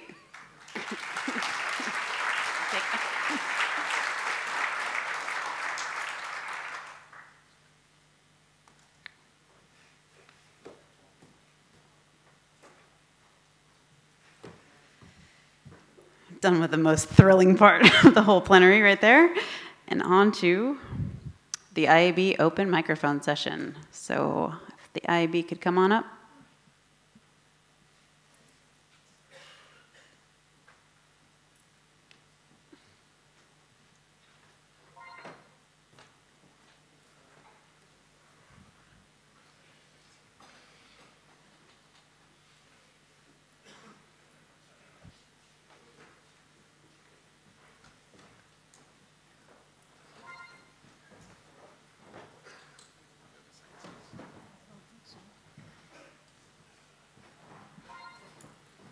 All right. So those of you who are watching the screens on the side may have noticed that there are 3 PAC people who are joining us. That's because 3 of the IAB members needed to attend remotely. So we're going to start by having them introduce themselves. This is Robert Sparks.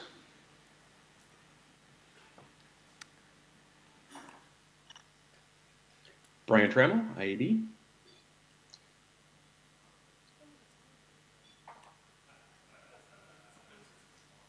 Suzanne Wolf, IAB.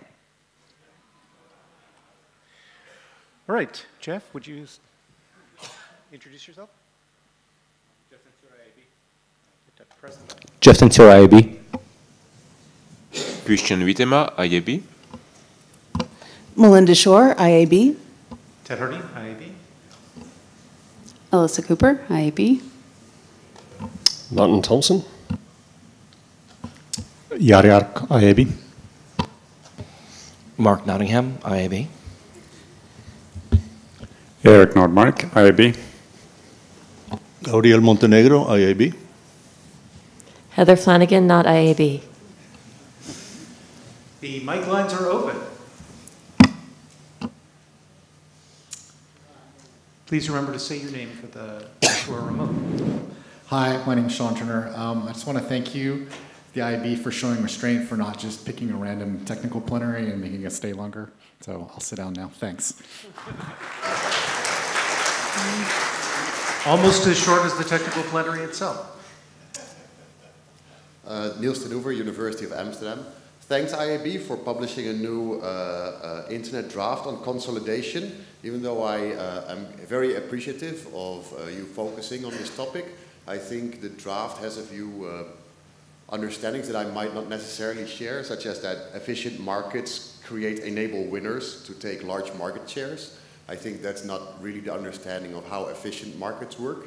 And I think there are also other few problematic and also not consistent understandings of whether economy shapes technology or technology shapes economy and vice versa. So whether I think it's a great topic, I think we can do with a bit more analysis from an international political economy lens to make this work a bit better, and I think we'll be happy to contribute to that. Yeah, so thank you for your interest and comments. So we've published the draft. I think it's actually a personal draft at the moment, but are looking forward to progressing it. And part of the progressing is inviting other people to join the work, such as perhaps yourself. So we're soliciting for additional material and comments on this draft. There's been a discussion on the architects to discuss list. I welcome people to join that if you're interested in these sort of trends going on in the internet and discussing them.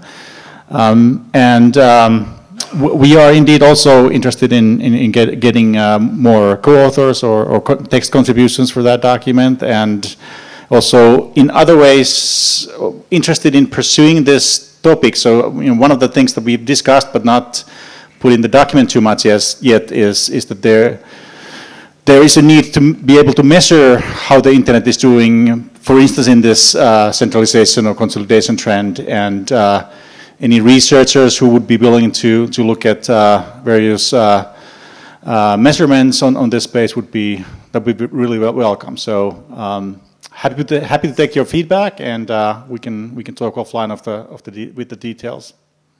Thank you. Hi there, my name is Andrew Sullivan. So despite what Sean said about not picking a random topic and making everybody sit here longer, one of the things that I always liked about the plenary was when we had a successful technical topic, we had one that was, sort of large scale and allowed us to have this sort of cross-pollination of some of the ideas. Now that I have a job where I don't get to know anything anymore, I wonder whether there's some plan to revive the technical topic program so that you have the input queue that would allow that kind of success. Thanks. Yes. Whoops. Okay. Geez. Okay.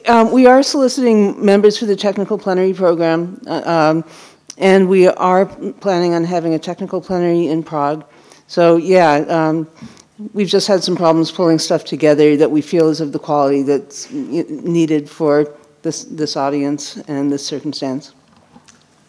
The other comment I'll make is that we're also kind of considering starting to have technical meetings during the week which are intended for smaller audiences than the whole of the IETF.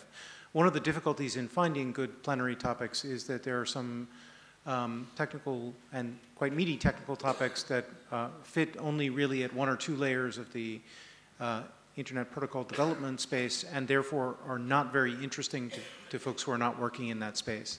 And identifying those topics and having somewhat smaller meetings around them is something that we're also considering within the plenary planning program.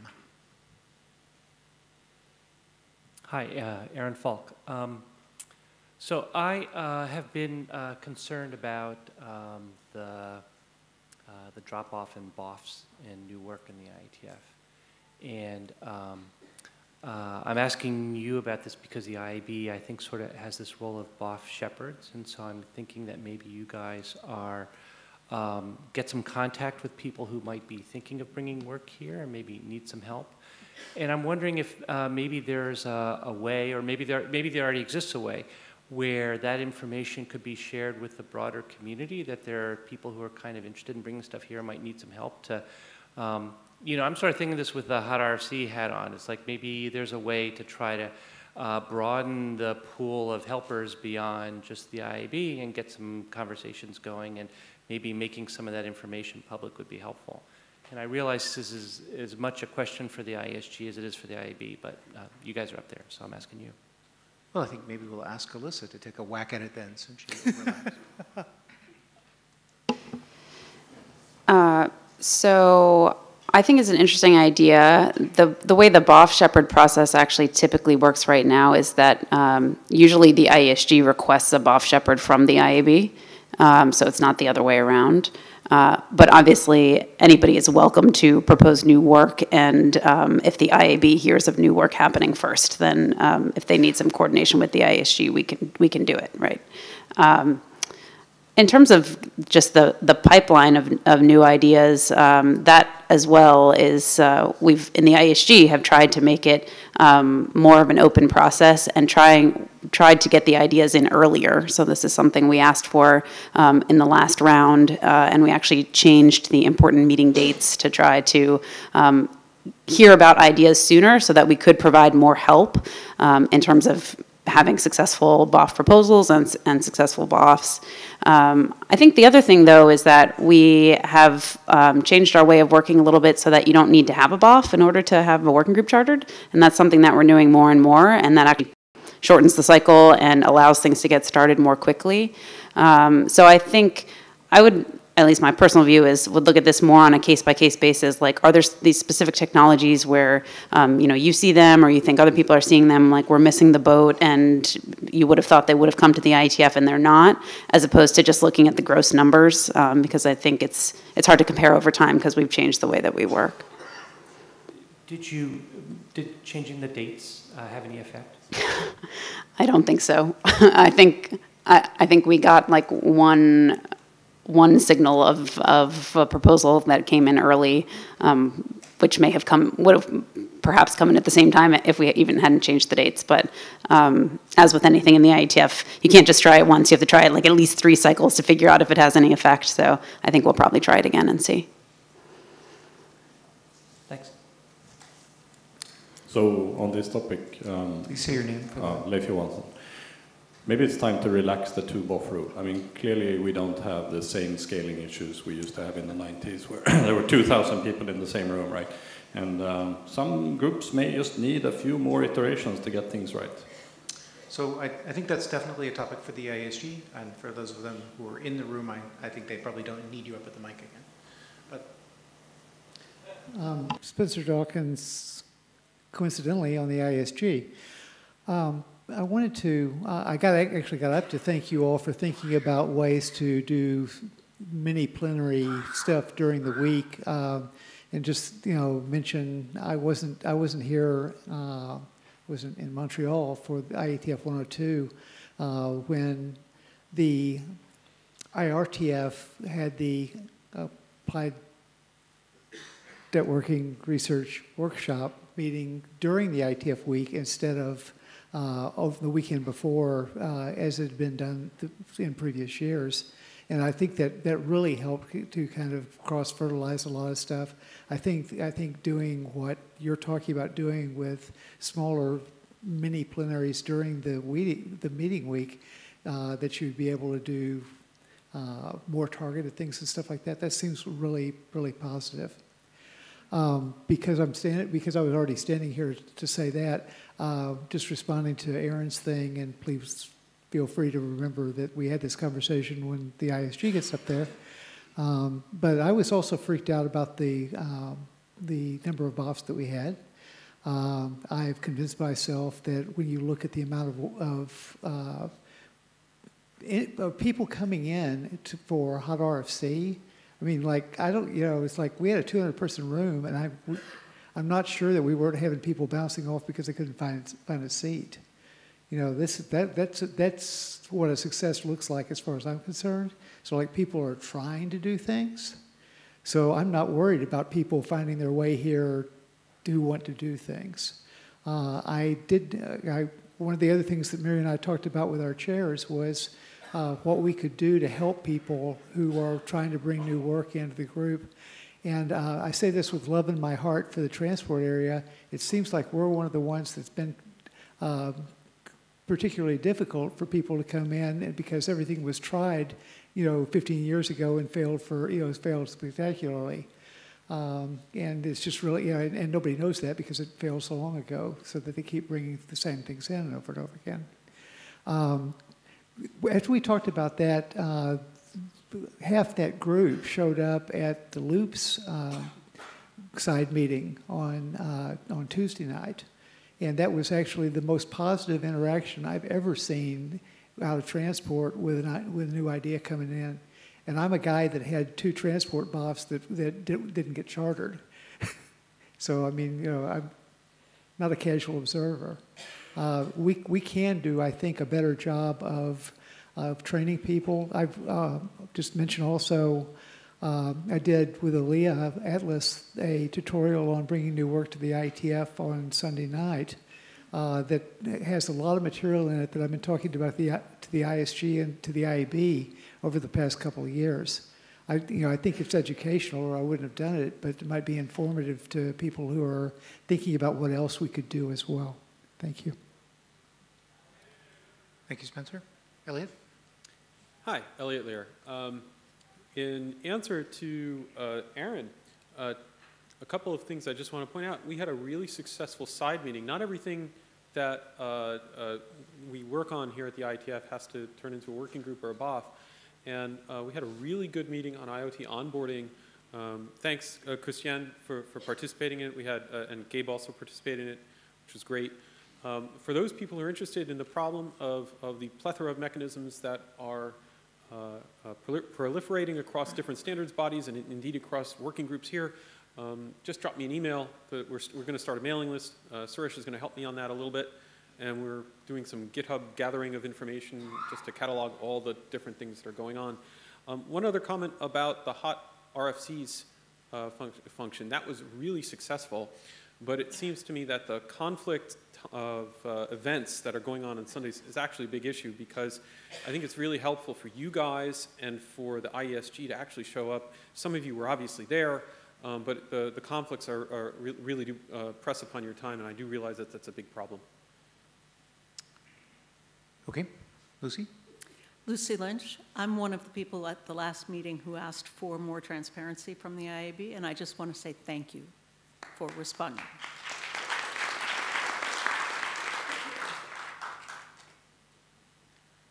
Okay, I don't see anybody else at the mic lines, so I think we move on. Would the ISG come forward, please?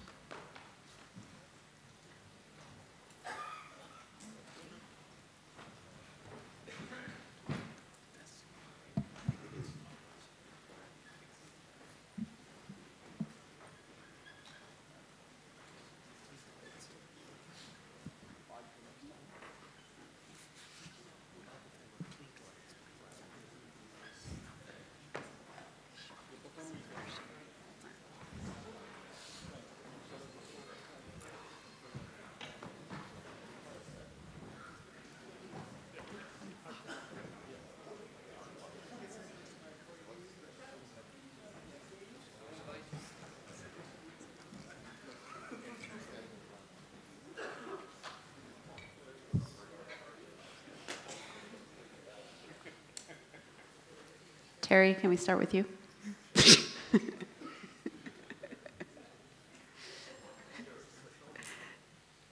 Terry, can you introduce yourself, please? After you're done. Sorry, I was freezing, trying to warm up.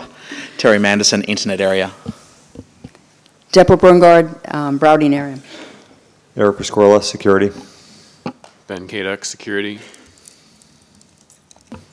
Ben Campbell, Application in Real Time. Adam Roach, Application Real Time. Alvaro Rotana, Routing. Mia Kulevin, Transport. Alyssa Cooper, General Area. Ted Hardy, IAB Chair. Ignas Bagdonas, Management and Operations. Warren Kamari, Operations and Management. I see what you did there. I'm Spencer Dawkins, Outgoing Transport Area Director. Martin Vigouroux, Routing. Suresh Krishnan, Internet. Alexei Melnikov, Application in Real Time. All right, mics are open, and we have first question. Wes. Thanks. Wes Herdiker, ISI. I come to you today with my IETF Guides co-chair hat on. As hopefully most people know, the IETF Guides program is part of the EDU program and is responsible for introducing new IETF attendees to the procedures and the culture of the IETF. Our culture is unique in many positive and admittedly a few negative ways, and it is our job to bring new participants up to speed so they can actively participate in our working groups. I distinctly remember some vigorous, fiery conversations that occurred during the first working groups of the IETF I ever attended. I was fascinated by the immense passion transmitted at the microphone over what comes down to simply whether the ones or the zeros should come first. It was always fun to watch, and it made me wish I had brought popcorn. And it wasn't until later, though, that I realized that my entertainment came at the expense of others. Fortunately, the participants at the time had IETF well-hardened skins. I also distinctly remember shaking in my boots the first time I spoke at a microphone or gave my first presentation, concerned that some of that heated passion would be directed my way. Not because my ideas might be wrong, as I am freely willing to admit that many of my ideas aren't perfect, but rather that the words would be directed at me rather than the technical accuracy of my work. Far too many times, still today, I've heard phrases like, "That's a stupid idea," instead of, "I think I see some technical flaws in your approach, can we talk about it?" There is a huge but subtle difference between telling somebody that they are wrong versus showing them where their thinking might have gone wrong. So, to the IETF participants, both seasoned and newcomers alike, I ask you to carefully consider the wording that you use in email or at the microphones. Pause and reread before you hit send, and use the time in the microphone lines to compose your phrasing so you concentrate on the technical message. It's a skill that takes time to develop. Even when you're speaking to somebody that you know has an IETF-worthy skin thickness, be aware that you're still likely impacting somebody else's eagerness to participate in hearing those words. To the document authors, I ask a simple question. What will you do to ensure that when the time comes that your document goes to last call, that enough people will stand around willing to review it? To the working group chairs, I encourage you to build an environment where participation grows over time with active, constructive debate, rather than shrinks under the weight of toxic statements. And to the IESG, I ask, what tools can you provide to the working groups and the chairs that allow consensus to be built rather than shut down? And finally, to the newcomers, I thank you for bringing the extent of this issue to our attention. Your stories have been eye-opening and, frankly, many of them purely shocking. We all will retire someday and stop participating in the IETF. Please help me ensure that our work, our culture, and our distinct process of engagement through consensus remains in place long into the future. Encourage our new participants through example and how to engage in vigorous but technically focused debate. It's okay to be passionate. Just consider carefully where and how that passion is directed. Thank you.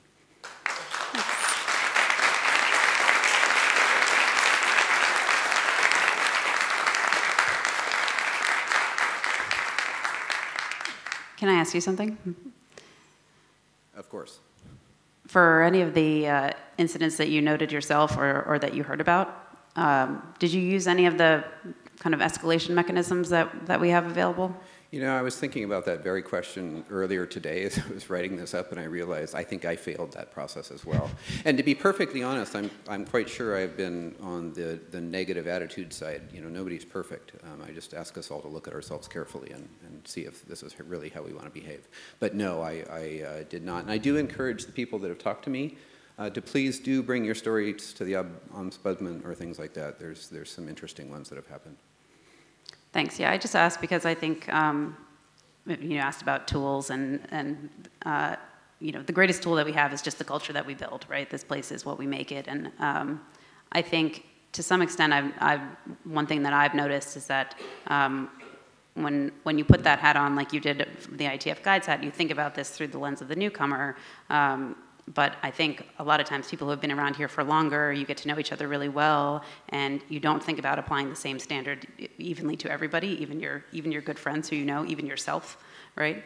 And so I think the more that we exercise some of those tools, it sets an example for how everybody needs to behave and how everybody should be treated, and that there's no distinction between whether it's your first day at the IETF or it's your 100th meeting. So. Other people have any responses? Yeah. So yeah, I mean, there's definitely a lot of validity to what you say. I've introduced a bunch of new people and specifically had to warn them, don't mind if you see people shouting at each other at the mic. Chances are they're going to go off and have beers after that. But that's not a reasonable thing to have to warn people about. One thing that I think would be a good way to help sort of mitigate some of this is to simply remind people when they start doing that sort of behavior that it's probably not particularly friendly for newcomers who come along. Just sort of at the end of it, be like, those things you said, I agree with them, but possibly you could have worded it in a way that wasn't quite so confrontational. Like, this is a culture that we build ourselves, and sometimes just pointing things out to people helps. Well, you draw an important point to one thing that I tried to put into my statement, which I rarely read statements, but this was far too important to get wrong. So there is a culture of people that know each other well and are willing to yell at each other, and they have the thick skins, and you'll see them drinking a beer an hour later. And I tell that story a lot of times to newcomers. The problem is that those types of statements prevent newcomers from standing up, worried that that same passion, will be directed at them before they have the skin that they're used to. So be careful that even if you're good friends fighting at the microphone, and you and I, for example, would love fighting at microphones. We're really good at it, but I'm all wrong most of the time. But the reality is that will prevent newcomers from participating, and that's a real problem. Thank you. Yes. Yep. So I just wanted to thank Wes for serving in the role that he's serving, because I suspect, and please take this as a compliment to the community, our increased awareness of how difficult we are to live with is because we started paying attention to it. It's not because it got worse, but because we started noticing. And I really, so we've been, doing things with newcomers for the past 2 or 3 years. But, now we have someone, who, so, this is a process for everybody. So like the next step in the process was feeding back to us and to the community what you're hearing. Which I don't know that I'd heard that a lot from previous IETFs. So I really appreciate that. When I started attending, I'm sure there were people even back then that didn't know what to do with it and kind of went away. And but like they kind of vanished without a ripple. And so what you're talking about here is giving us us and the community a better awareness of the way it looks from the other end of the room, and I really appreciate that. Thank you. Yeah, and I need to point out my co-chair, Niels. Where are you? Stand up. I don't do this alone. He is the other person that you are welcome to come talk to about newcomer-related introductions. Thank you, Kathleen. Kathleen Moriarty. This is a little easier, maybe. 5 or 6 years ago, a new AD was added to routing, and when apps and RI were combined into art, we had 3 ADs. So I'm wondering, how is that working in each of the areas? Is it still necessary? Is there a plan for change, either in other areas or those? So I have no idea, not being, not having insight to the discussions, but is this something that was discussed, seeing that there's, 2 openings for routing and only 2 people who I think are doing a great job, just figured it was a good time to raise the question. Yep. Art's going first, it looks like. So we actually had a conversation, the 3 of us, earlier, either today or yesterday, about the fact that the work in art is kind of contracting. I mean, there was this huge wave that came through with the WebRTC work. It was kind of, this is bulge moving through the snake. And we're about to put the last bits of those documents into the RFC editor queue. And there's a good chance that come a year from now, we will probably be looking at going from 3 to 2 in art. So just as a practical matter. Do you want to add anything to that? Yes, so this is Ben. I agree with everything Adam said. We had that conversation, and I think it's highly likely, unless we see a big uptake, that we will at least talk about going to 2. At the same time, I've really enjoyed having 3 from the idea of having 2 people to bounce things off of. I found that very helpful. I mean, one other person to bounce things off of is great, but 2 people is more than twice as good from just the way the group works together. I realize it doesn't scale to have everyone have 3, but I've enjoyed it. Do you want to say something? Yeah, I just want to, basically Ben stole my lines. I think it worked very well for 3 of us. So I'm very pleased. And also the 2 areas merging in general worked very well. So more people participating on both sides of the regional areas. So that's all good. Deborah, yeah. Yeah, in the routing area, we talked about it because we were thinking about it, and we still have a huge publication queue from each of the groups, and by having the three of us, we hope we're keeping that queue down, that we're getting things fast through without having long delays. So we decided definitely we keep it going, even though I closed actually one of my groups, and so we'll keep looking at it. But I think it's really important to get the queue going, right? That we don't have long queues, long window delays. So I think that's the most important thing versus saying that you have three.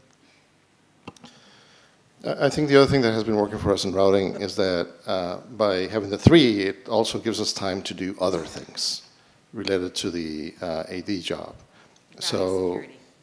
Like routing security, for example, worry about that and keep a closer eye on topics like that, of course. All the important things, right? So that is important for us as well. We actually talk about this periodically, and usually talk about it a little bit more when it comes time to submit descriptions and everything else to the NomCom. But yes, I think for now, it is the right number to have in routing. All right, thank you. Glad that you're discussing it. Could I just, yeah, so I'm kind of answering as, funny story, I'm the guy who wrote the RFC that gave us 3 AD areas, although transport doesn't have one. But when I was working on that RFC, on the draft that became that RFC, I talked to Scott Bradner, and he was talking about a proposal that he had done coming off the IESG low these many years ago, and the idea was basically that you had most of the IESG working at large. In Scott's mind, ops was always ops and security was always security, but it would be better if the IESG was, if the other directors were serving at large. We've got a little bit of the ability to do that now because you could have an area director that's not, not for the area that your working group is, and that happened when Benoit was doing so much work with Yang. So we've got the capability to do that. A little, I mean, the tools supported it. When a transport area director was not chosen in 2013, it was very difficult for the one remaining area director because the tools didn't support assigning working groups outside the area. There had to be a one-to-one mapping. That work was done to support Benoit moving to work on Yang. But like I say, it's just, and that's the kind of thing I'm talking about with the community having a conversation with itself about what we could do. That doesn't require a BCP change. That's the only thing that's required there is the descriptions we send to NomCom. Thank you. Thanks. Benoit? So good evening. So I like the way this IETF is moving in terms of more transparency. We can attend the IESG calls, the IEB calls, you got meeting minutes. I believe we could go one step further by disclosing the source of funding for the management team, the IESG and the IAB. Okay. You mean like in places where it's not clear already, or something more than that? I'm just wondering about the actual case. Like, I work at Cisco. I think it's known. Do you want something in addition to that, or it's like for contractors? In all cases, yes. In your case, it's obvious. In some cases, it's not that obvious. Go ahead. Yeah. I mean, something along the lines of, I'm Warren Kamari, I work for Google. I have never received any sort of pressure from my employer to push a specific position. When balloting on documents, I'm extra vigilant from my employer. I'm also a no-fee consultant to USC for Beirut, and that's my full, okay.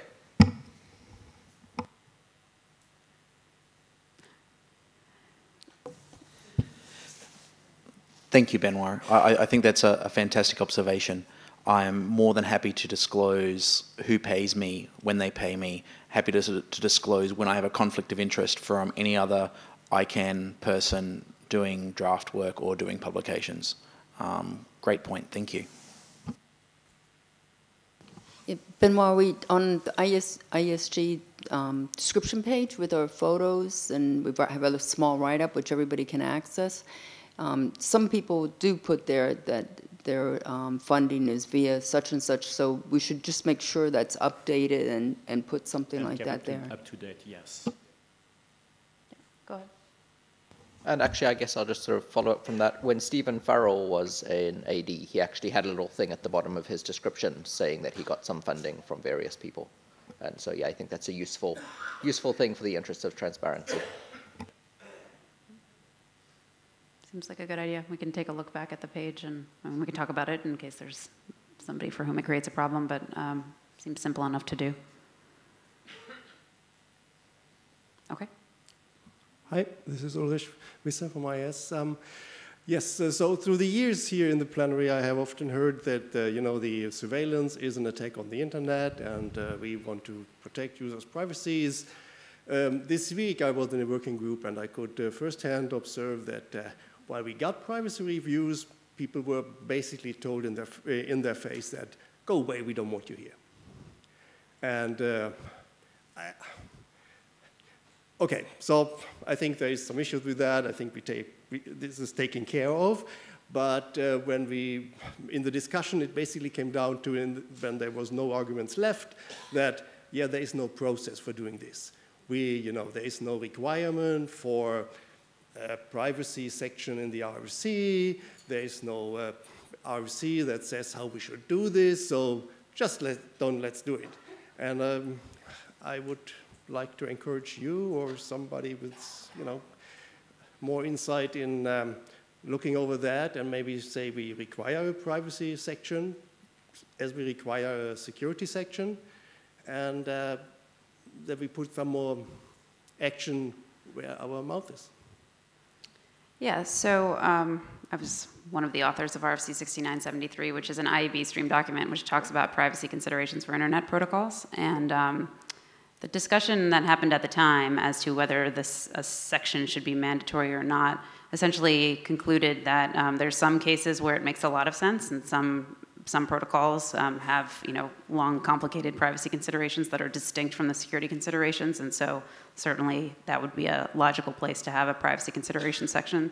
But there's other cases where that just doesn't make a lot of sense, and we've had enough experience through the years with mandatory sections of various different kinds, which we already have, to show that sometimes it's just not a good fit. So that document was published 5 years ago, and the feeling of people at the time was that we should leave it more open and have it be flexible.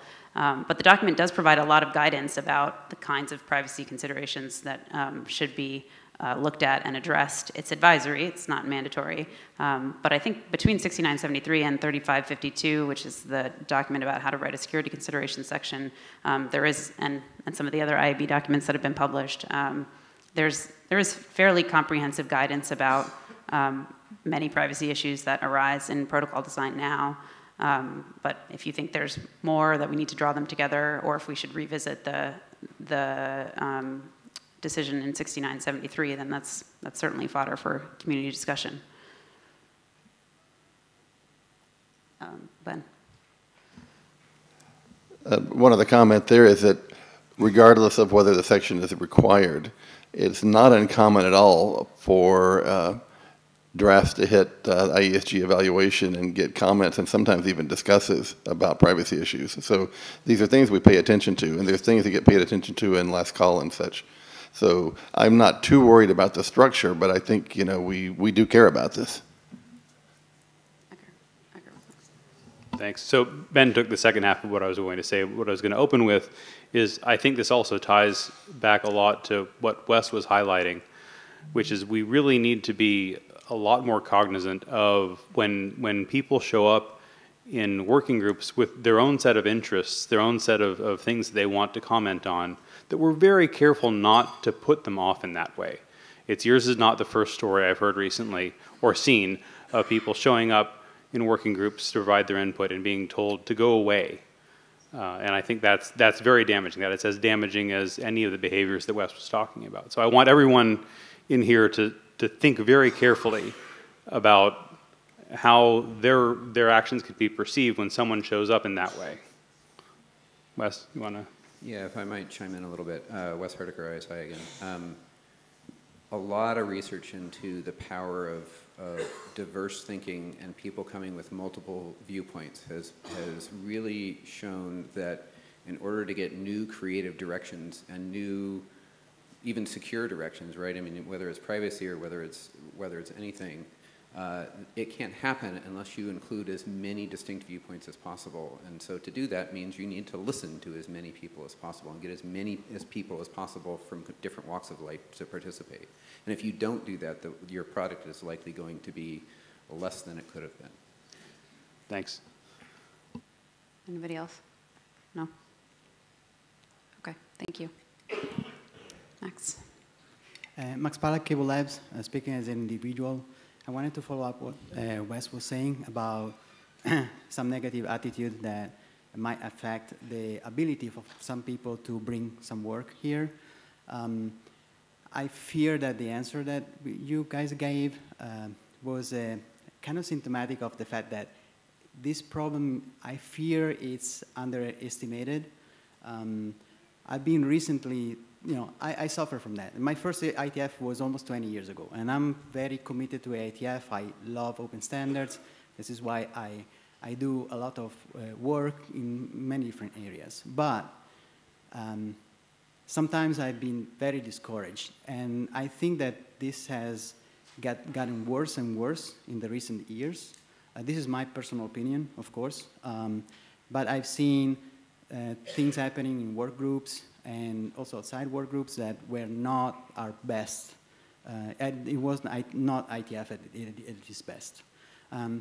So what you were saying about, we are passionate and, we want to bring passion in our work. I'm very passionate about it, but that doesn't mean that we want to block work just because,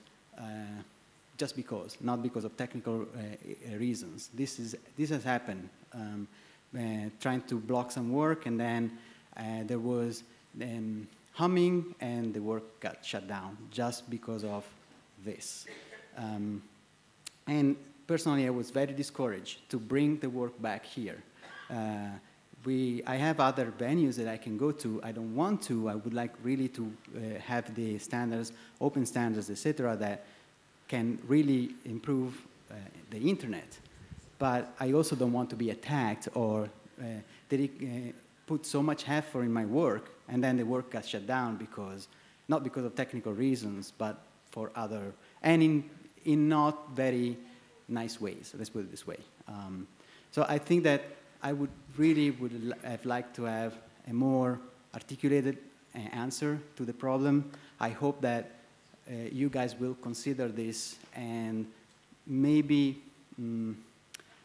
a solution could be to have more control over the working group, or maybe the chair should be more attentive to this problem. And I really hope that we can improve on this, because I think that in the recent past, this has gotten worse and worse and worse. As Wes, with the testimony, probably there's many people that feel this way, but also saying this here is not easy, right? Because some of the people might think that, well, now you're going to suffer for that. And this is how people will feel. If I say something, I will probably get retaliated against because of this type of toxic environment in some cases. So please try to reconsider that, talk about it, and I would really like you to take it seriously. It's probably a problem. Thank you. Thank you, and thank you for standing up to the mic to come tell us that. And I apologize if it seems like we aren't taking it seriously, although I feel like it's something that we talk about quite a lot. And I guess the struggle is that this is a bottom-up organization, and there's limited vectors that we have for changing people's behavior. So we've tried some things. There's certainly more that we can do, but again, even if the 15 people up here, lead by example and do all the things that are expected of us, It's a community of thousands, and it needs to be something that everybody takes into consideration, and not just us. But I do think there's probably more discussion to be had amongst the IESG about what more we think we can do.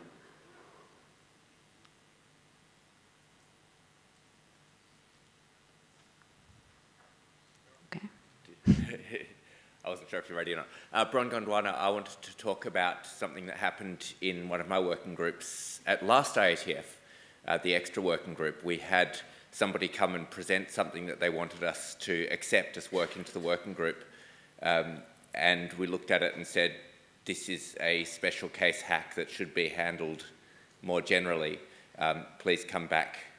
And we're happy to help you.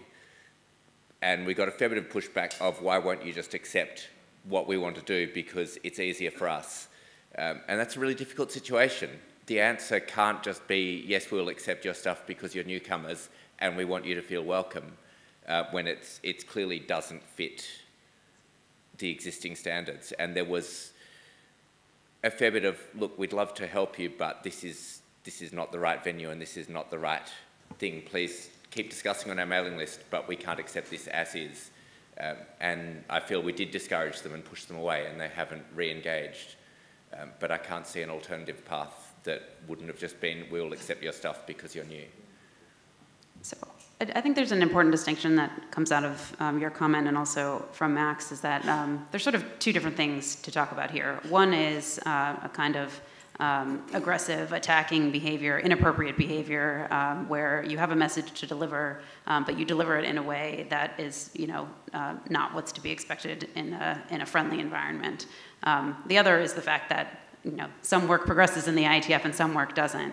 And so even if you're sending the same message, there's two different ways to send the message. It sounds like, the first problem was not the problem in this case. The second problem, I agree with you, is much harder to tackle because it's just a fact of the matter that not every piece of work that comes into the IETF will come out of it. So anyway, I just wanted to make sure that it's clear that I think those are kind of separable problems in a way, and that might make it easier for us to figure out what more we can do on either front. Following up on.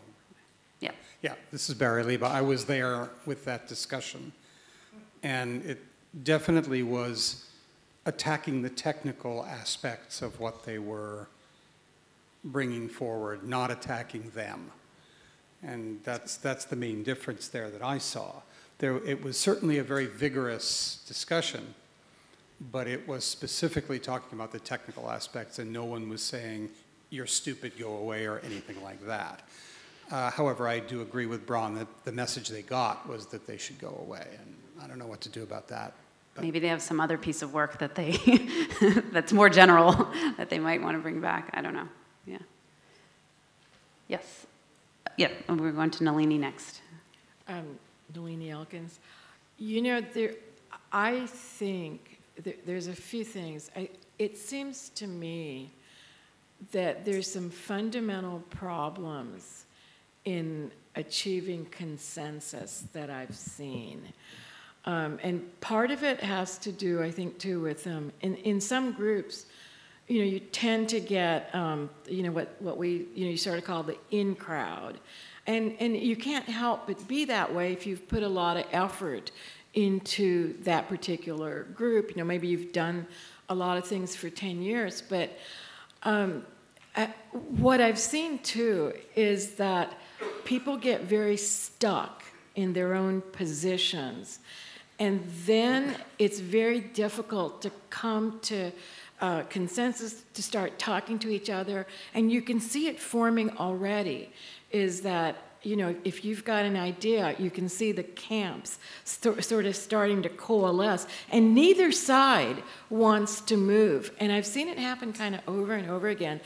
And you end up not working together very well. And things get turned away that are actually, that will come back again because it led to It was a failure in group processing. I guess I'm kind of rambling a little bit, but I don't know if that makes sense to you guys. Is that just the process that we have of presenting things and achieving consensus and the way we go about doing it, there's some things that need to be worked on. And I actually started working on something with Henning on just, why things fail all along the way. But I don't know, it's kind of related to this whole topic of people not listening to each other and not really working with each other over the long term to reach a really good solution. Thanks. Spencer, go ahead. So I've tried to help, I've succeeded in helping some people, but tried to help more probably bring new proposals into various places at the IETF, whether they were bots or just individual proposals and working groups and things like that. And I think one of our community responsibilities is kind of helping people understand that if you just want your thing to be approved, that's really not a working group thing. It's like working groups should actually work on things that are working group things. So I've been involved in one of the hot RFC topics this week, where just explaining to the proponents, it's like what you're trying to do is these 4 things, and there are for one of those things, there's like 3 or 4 other communities that I can think of off the top of my head that care. Take that one thing and talk to them. You're not going to get your whole thing as a working group, but there's other people who have pieces of the same problem, and you can work on it together, which is kind of what a consensus-based technical organization like ours needs to do, is to work on things together and produce things of high quality. So, yes, you identified a problem, and I agree it's a real one. But what I didn't hear anywhere in there is sort of a possible solution or how we could improve this. Some of this is human nature, and changing that's really hard. What can we do to make it better? Yeah, actually, I started working on a draft with Henning to go about this. It has to, but it's a psychological dynamics kind of a draft. You know what I mean?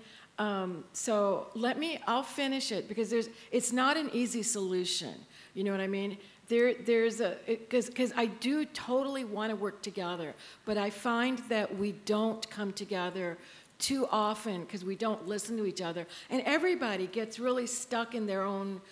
It is human nature to get stuck in their sides. And let me do this. If anybody wants to work on this with me, it's going to take some time to figure out how to do this. Then I'll go ahead and finish that draft. But I totally think we need this. So just, anybody come talk to me, and we'll work on it. Yeah, thank you, Warren. Thank you. I think Mark was next. Thank you, Mark Blanchet. 2 points. With the topic that we've been discussing, I think we need to be careful that it's not only affecting newcomers, but everybody. We've been kind of saying newcomers, but it's actually everybody. A second point is more something that, to me, is a problem, is when people are presenting, people come to the mic interrupting with various excuses, such as clarification question. And then you come into multiple people having a side conversation over the mic while the actual question was answered the next slide coming. To me, that's a lack of respect to the presenter. So for when I'm chairing working group, I usually ask people to wait until the end of the presentation to ask their question. To me, that would be an improvement and better respect for the presenter. Yeah, it seems like a chair training and a good thing for chairs to keep in mind. John. Yeah, John Levine. I have an irrelevant anecdote and then a comment. And the anecdote is, my wife used to be the clerk of our local Quaker meeting, and I watched the process they use. And they don't call their process consensus, but everybody else does. And it requires a great deal of listening and patience, but a key aspect that I didn't know about, and I think a lot of other people don't, is there is what's called standing aside, which is basically it's their version of rough consensus, and for consensus, basically consensus doesn't work if people are going to filibuster, and there has to be a point at which people look at something and say, I'm not crazy about it, but I'm not unhappy enough to block it. I will stand aside, and that's a key part of a process, and it's something I think that many of us who are passionate are not very good at, and with all due respect to our desire to get people passionate and involved, I've seen too many times that you can work really hard on something and feel really passionately about something, and it's still a bad idea. And I mean, the episode that Bram was talking about, I happen to have known the guy for a long time, and he was basically a tourist, and he did not understand our processes at all, and he wasn't really interested in learning about them. He wanted his thing, and when we said, well, actually, it's this long, complicated thing, he said, never mind, And on the one hand, I think it's sort of a shame that he's not coming back. On the other hand, I think, we have this complicated process, which, and this sort of ties in with what Natalie was talking about, which is I don't think we understand our own processes well enough. And I think that along with not being mean to people, there's a certain amount of necessary humility that, I know this is the right thing to do, but I guess I haven't persuaded everybody else, so I'll stand aside. Thank you. Brett? I think she was first. Oh, sorry. Okay. Right. Amelia Andersdotter from Article 19. So I have 2 procedural issues, maybe 3. Is it in the IESG's view the case that a privacy consideration in a draft at the IETF would ever be prohibited? And does it need to get the approval of the IESG before it is formulated? And then I would also like to know if your answer would differ if this concerned a human rights consideration instead. And it's just because it came up earlier in the week, and so I'd just like to have some clarification from the IESG on this point. Thank you. Sure. So as far as I know, nothing is prohibited in an internet draft. You can, I know, you can even put non-ASCII text. Actually, color is prohibited. So do not write your privacy considerations in color. But otherwise, internet drafts are fair game for any content. So it would be up to the working group to decide then whether they think it's appropriate for a draft. Right, for a working group draft, it's up to the working group to decide what content goes in.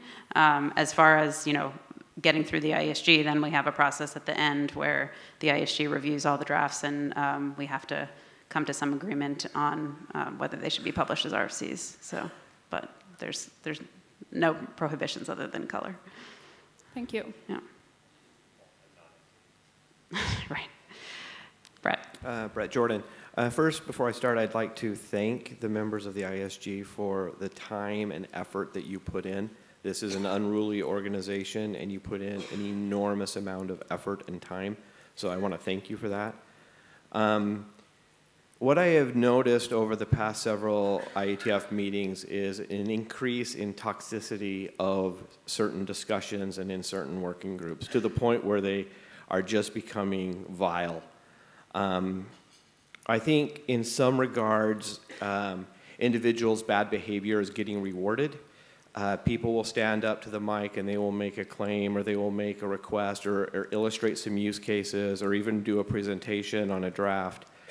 And immediately individuals will line to the mic in droves to shoot down the idea before any option has been given for any type of support. And so, as a spectator or as another individual or a contributor in the working group, When you see certain individuals line up in droves to shoot something down, you don't want to stand up and say, well, I do support that. And so I think, when you look at this holistically, management is hard. Consensus-based management is hard. And I think that chairs and area directors could potentially do a little bit better job. I think they could focus the discussion on making sure that people can fully describe their thought first and make sure that individuals can express, either support for or a call for support for or a call for people that are against it. And when people continually stand up to the mic and say no, and then they sit down and 2 or 3 minutes later they stand back up to the mic and say no, it's, yes, you've been heard, thank you so much for your feedback, but I'd like to know, is there anybody that is in support of this? And if so, why? Just because you don't like somebody's use case doesn't mean that use case isn't valid. And they can be bringing a perspective that you may not have visibility into. Your product that you work on, your company that you work for, or the technology you support may not see the other side. And so I would ask that maybe a little more care be given so that we can reduce the amount of toxicity that exists in some of these working groups and some of these discussions, because quite frankly, it's turning people away.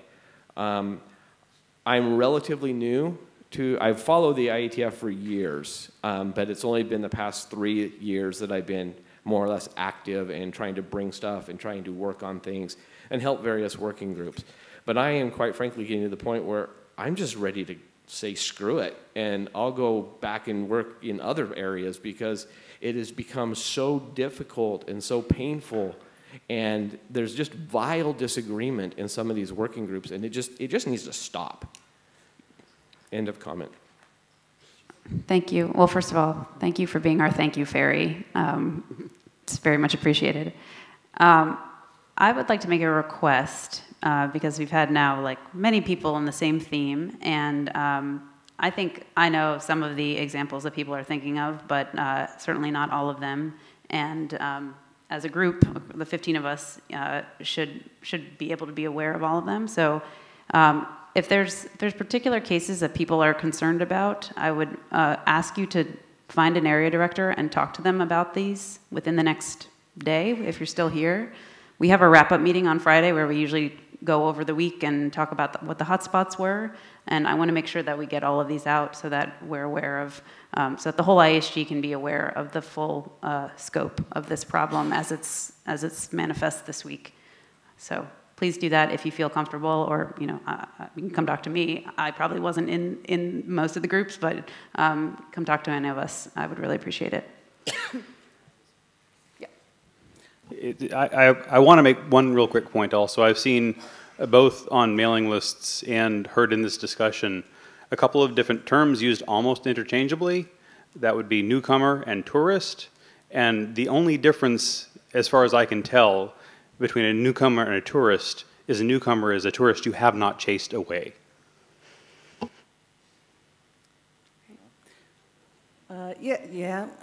Okay. Now, I disagree with that a little bit, because sometimes we get people just popping into working groups who aren't really participating, and those are the people I tend to think of as tourists. They're just there to be in the audience, and they aren't, as I said, they aren't working in this area. They're there to learn, basically, which is cool, but that's a little bit different. They aren't necessarily newcomers. But actually, did I mention I'm Melinda Shore? Hi. We do consensus really badly. I mean, really badly. And I think I'm increasingly convinced this is a training problem, right? Because if you, in a lot of working groups, we see humming being treated as sort of a vestigial form of voting, for example. That one's really common. That consensus isn't being called frequently, and the working group isn't being checked in on in terms of where they are with decisions and thinking. I absolutely agree with John that we have a fundamental problem with training participants as well.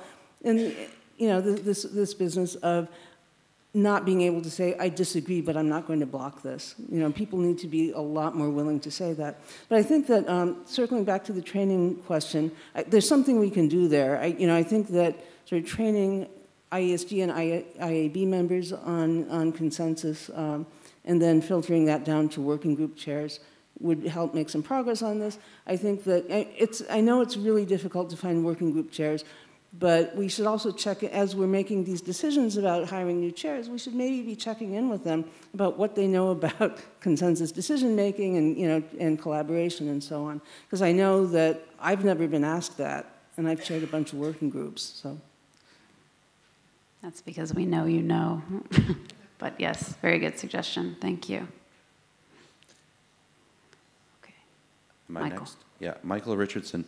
So actually, that's a wonderful segue. I actually got up when Jordan was speaking, and I was going to stand up earlier, but then I decided we were going to close. I would like some training. That's what I would like as a working group chair. I don't know where it fits into the week. That's a difficult problem. And I would like, actually, the first thing I wanted to come up and ask for is, I would like some evaluation. Not actually necessarily from you guys, who I'm pretty sure none of you are human resources experts, but I actually am thinking that we should have someone who understands that kind of stuff, come into our working group sessions, pay attention for an hour or two on our mailing lists, and try and give us some constructive feedback as what's going on. I think that would be very useful, particularly in the working groups where it has become, as the word was, very vile. The question is, basically, how can we learn to do this better? And as to elicit your comment that you know that Melinda knows, but actually, it might be that there are new ways and interesting things that have developed that we don't know that we don't know, and therefore we never thought to learn it, right? Sure. And so that's the kind of things that I'm would be really interested in having to do that. And I know all of you guys, would also benefit from it, but also would benefit from having that feedback and that somewhat impartial person come back and say, well, I wasn't listening to any of the technical stuff because I don't know it, but what I saw was these interactions, and I also saw this other thing happening in the back of the room that was weird, right? That the chair couldn't even notice or something like that. So I would really appreciate that. That, I think, would be very useful to me. Thank you. Yeah, if I could just mention on this, I did like I said, I did a tutorial on Sunday afternoon and was talking to people about tutorial kind of things afterwards, and I did not realize that we were doing, a small IETF overview as a webinar like a couple of weeks before. Well, I mean, we went for 100 IETFs before we did anything like that. So doing things that are new is really okay, And for us to say we're going to be more intentional about helping people to learn, and the people who are really busy during the week, helping them learn some other time, that could be a beautiful thing. I know routing has done an awful lot with working group chair training over the past several years. Maybe that could catch on and be something that the rest of the community can do something with. But like I say, definitely we can do more. We can do more. So Spencer actually read my mind on what I was going to say. We've been doing. No, that's okay. We've been doing chair training for the last few years. And some of the topics we talk about are precisely management topics. How do we manage working groups? We've done several talks that Pete Resnick has done on consensus, how to call it, what are different cases, et cetera. We've also done an interesting talk on managing conflict that Linda, who's the ISOC HR person, with one of our chairs did. That was also really, really nice for our chairs. We don't always get all our chairs because there's no good time to get everyone on there at the same time. We have recorded these sessions, and we'd like to offer that we can find out. Well, we know where the link is, so we can post the link somewhere so that people can go take a look at those. We do these periodically. These we try to do them once a year because we have new chairs and chairs that need refreshers. The other thing that we can probably do is next time we're going to do one of these, we'll advertise it a little bit more broadly so that other chairs can also participate with us. Thanks. Yeah, and we can circulate the links to the recorded ones. Okay, I think we're over here. Hi, Brian Dixon. I was just about to ask about the recording of the sessions. I was watching one of the sessions. It was one of the working groups that I don't normally attend, but it had an overlap with another area. I would definitely say it was highly toxic, and in that particular one, it actually appeared to be the working group chair that was making it worse. So I'll take it offline, but I think being able to go back and review the sessions and possibly getting somebody who's an HR type person also reviewing the sessions, I think would be very helpful. I don't like raising that kind of issue, but it was pretty bad. Okay. Yeah, please follow up with somebody up here. Who's next? Bron. I think so. Yeah, Bron Gondwana. As a relative newcomer, I joined in Chicago at 98, and kind of a strange introduction to IETF, I guess, because I was a working group chair at my very first meeting. I was ridiculously lucky that I went to Morg just beforehand and got facilitation training, and the first time when I met a lot of the big voices that were going to be in the room at IETF, I met them in a context at Morg where I was facilitating a group, and I just had the training on how to deal with that sort of situation. That was a really nice way into this. I did want to answer that idea that newcomers and tourists are the same. I think that newcomers are people who come in expecting to do work as well as to get the results they want, whereas my impression of a tourist is someone who comes in with a goal in mind, and all they want is to get that goal out of IETF, and they don't want to contribute an equivalent amount of effort. So they're coming to take from IETF rather than also to give. And I think it's worth having that distinction, and for people who are coming into IETF to explain that this is not just somewhere you come to get your work done for you, it's somewhere you come to contribute, and there is that equal give and take expected of you when you come here. I have not had a lot of the difficulty I think a lot of other newcomers have had, because I came in with the expectation that it would be a lot of work for me as well. It wasn't just come here and get given what you want. Thank you. Kathleen. Kathleen Moriarty. 2 points on the consensus and humming. One, when this has come up with my work when I was in AD, there wasn't universal agreement that on consensus and humming RFC was our method, right? So that's a key problem we have to solve there, and make sure that we either agree that that RFC is what we follow if we're going to start providing training, or that we come to a common definition.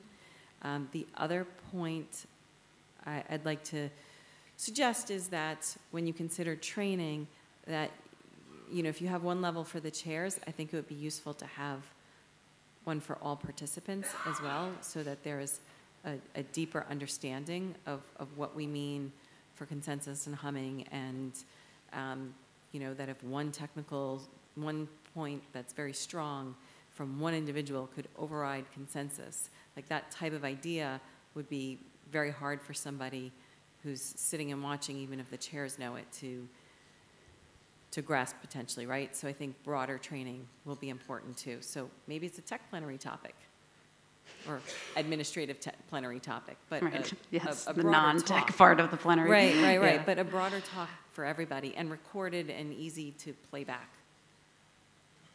Thanks. Anybody responding to that? No. Okay. Karen. Yeah, actually, there's a number of things I could respond to, but since it's 8:08, I'll be really short. I'm Karen O'Donohue.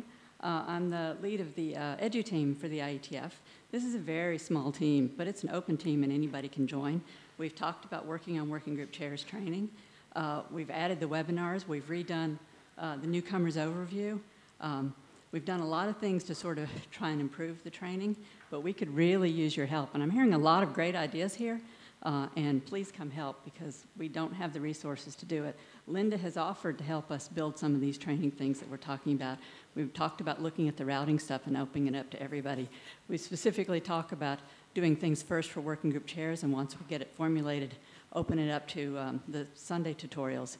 But we are more than open to ideas of how to do things, and we're absolutely more than open to resources to help get them done. Where should we direct people to contact you to help? The EduTeam mailing list, edu-team@ietf.org. And if I have the name wrong, it's actually listed in the mailing lists on the IETF website. I might have the name wrong. Thank you. Oh, that was right. So it is the right mailing list, edu-team@ietf.org. Thank you, and thank you for all the time that you put into that, Karen, and the whole team. But you carry that on your back, so. Lou. Lou Berger. I think the idea of more training on consensus for everyone, for chairs and participants, is a great idea. I am not opposed to a document that formalizes how we do consensus. I would ask that you take into account that not everyone's ears work the same way, and make sure that if you have a document, it doesn't say that humming is the only thing that we can do, because for some of us, it just doesn't work. We can't hear it. Well, we also confirm everything on lists, right? So, in theory. Simply, if I'm a chair and I'm asked and I'm trying to gauge consensus of a room, I can't use a hum. It just is all white noise to me. Fair enough. Alexander Azimov, QRT Labs. I'm speaking not for myself, but for a person that is not present here. He had to leave already. So the problem he met in one of the working groups is that there is a working group, and there was a significant progress, and it's nearly ready to provide version 2 or version 1 for a protocol. But he finds a problem, a real operational problem, and it's even confirmed by some of co-authors. But he's a bit afraid that in the working group, if he will start shouting and saying that, no, we need to fix, we need to change the protocol that is nearly ready, he will find himself alone, because a lot of people have invested a lot of time in designing it and were thinking already that it's nearly done. So the suggestion that he got is, it's only version 1, we will update it in version 2. The way of inertia, so the way it's already made investments, somehow makes a problem, because people are not ready to fix something at a last moment. When they were thinking that it's really done, even they have some implementations. What kind of suggestion you can give in this situation? So this is, I think, a fairly common problem. This is for sure not the only time something like this has happened, and I think how it's dealt with is kind of on a case-by-case basis. So not really knowing the details, it's hard to assess exactly in this case what has happened. But I think sometimes we do end up putting the brakes on and incorporating some change to a protocol before it gets finished, and sometimes you wait for a new version. It's kind of up to the working group.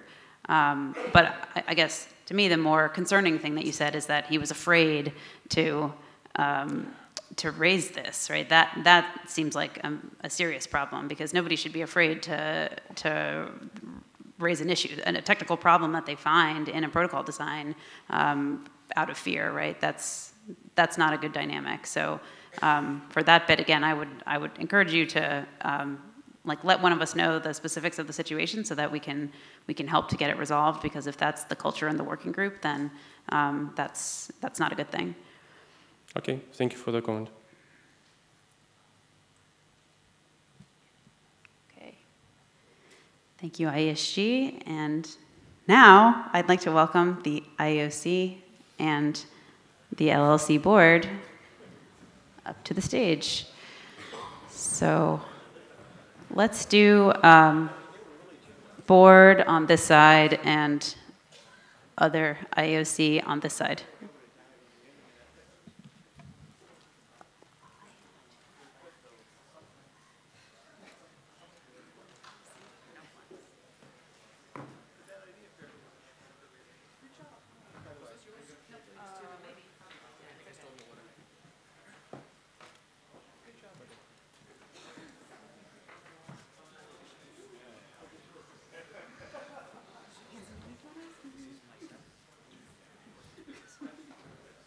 to do that.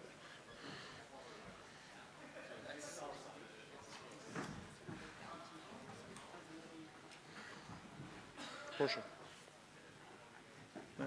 You're in the middle. You're sort of with them, but you're sort of with them.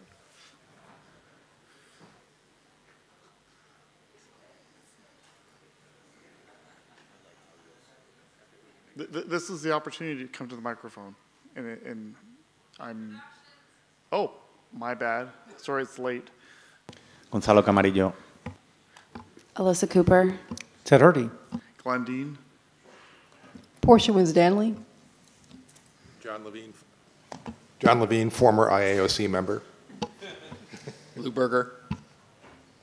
Andrew Sullivan. Kaveh Reinschwer.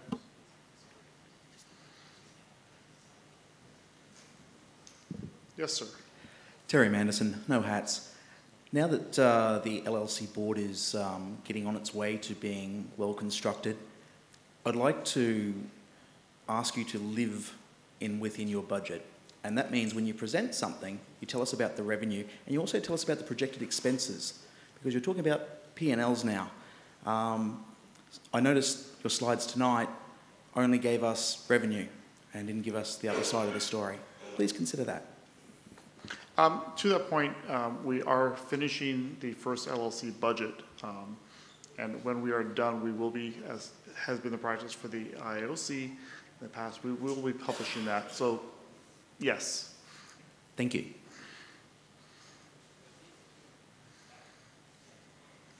Anyone else? Yes.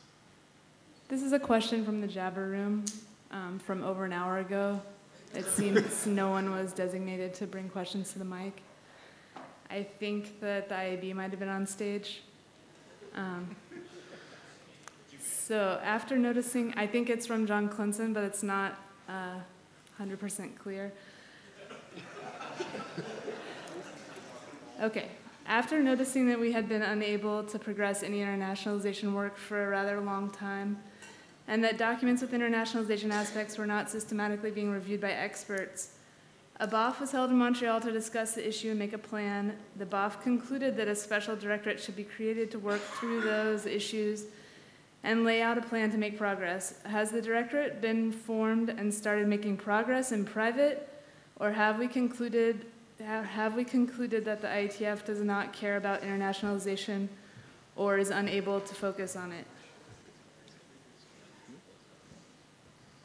So first of all, apologies. This is my complete oversight in not getting a Jabber scribe. So I'm really sorry for that.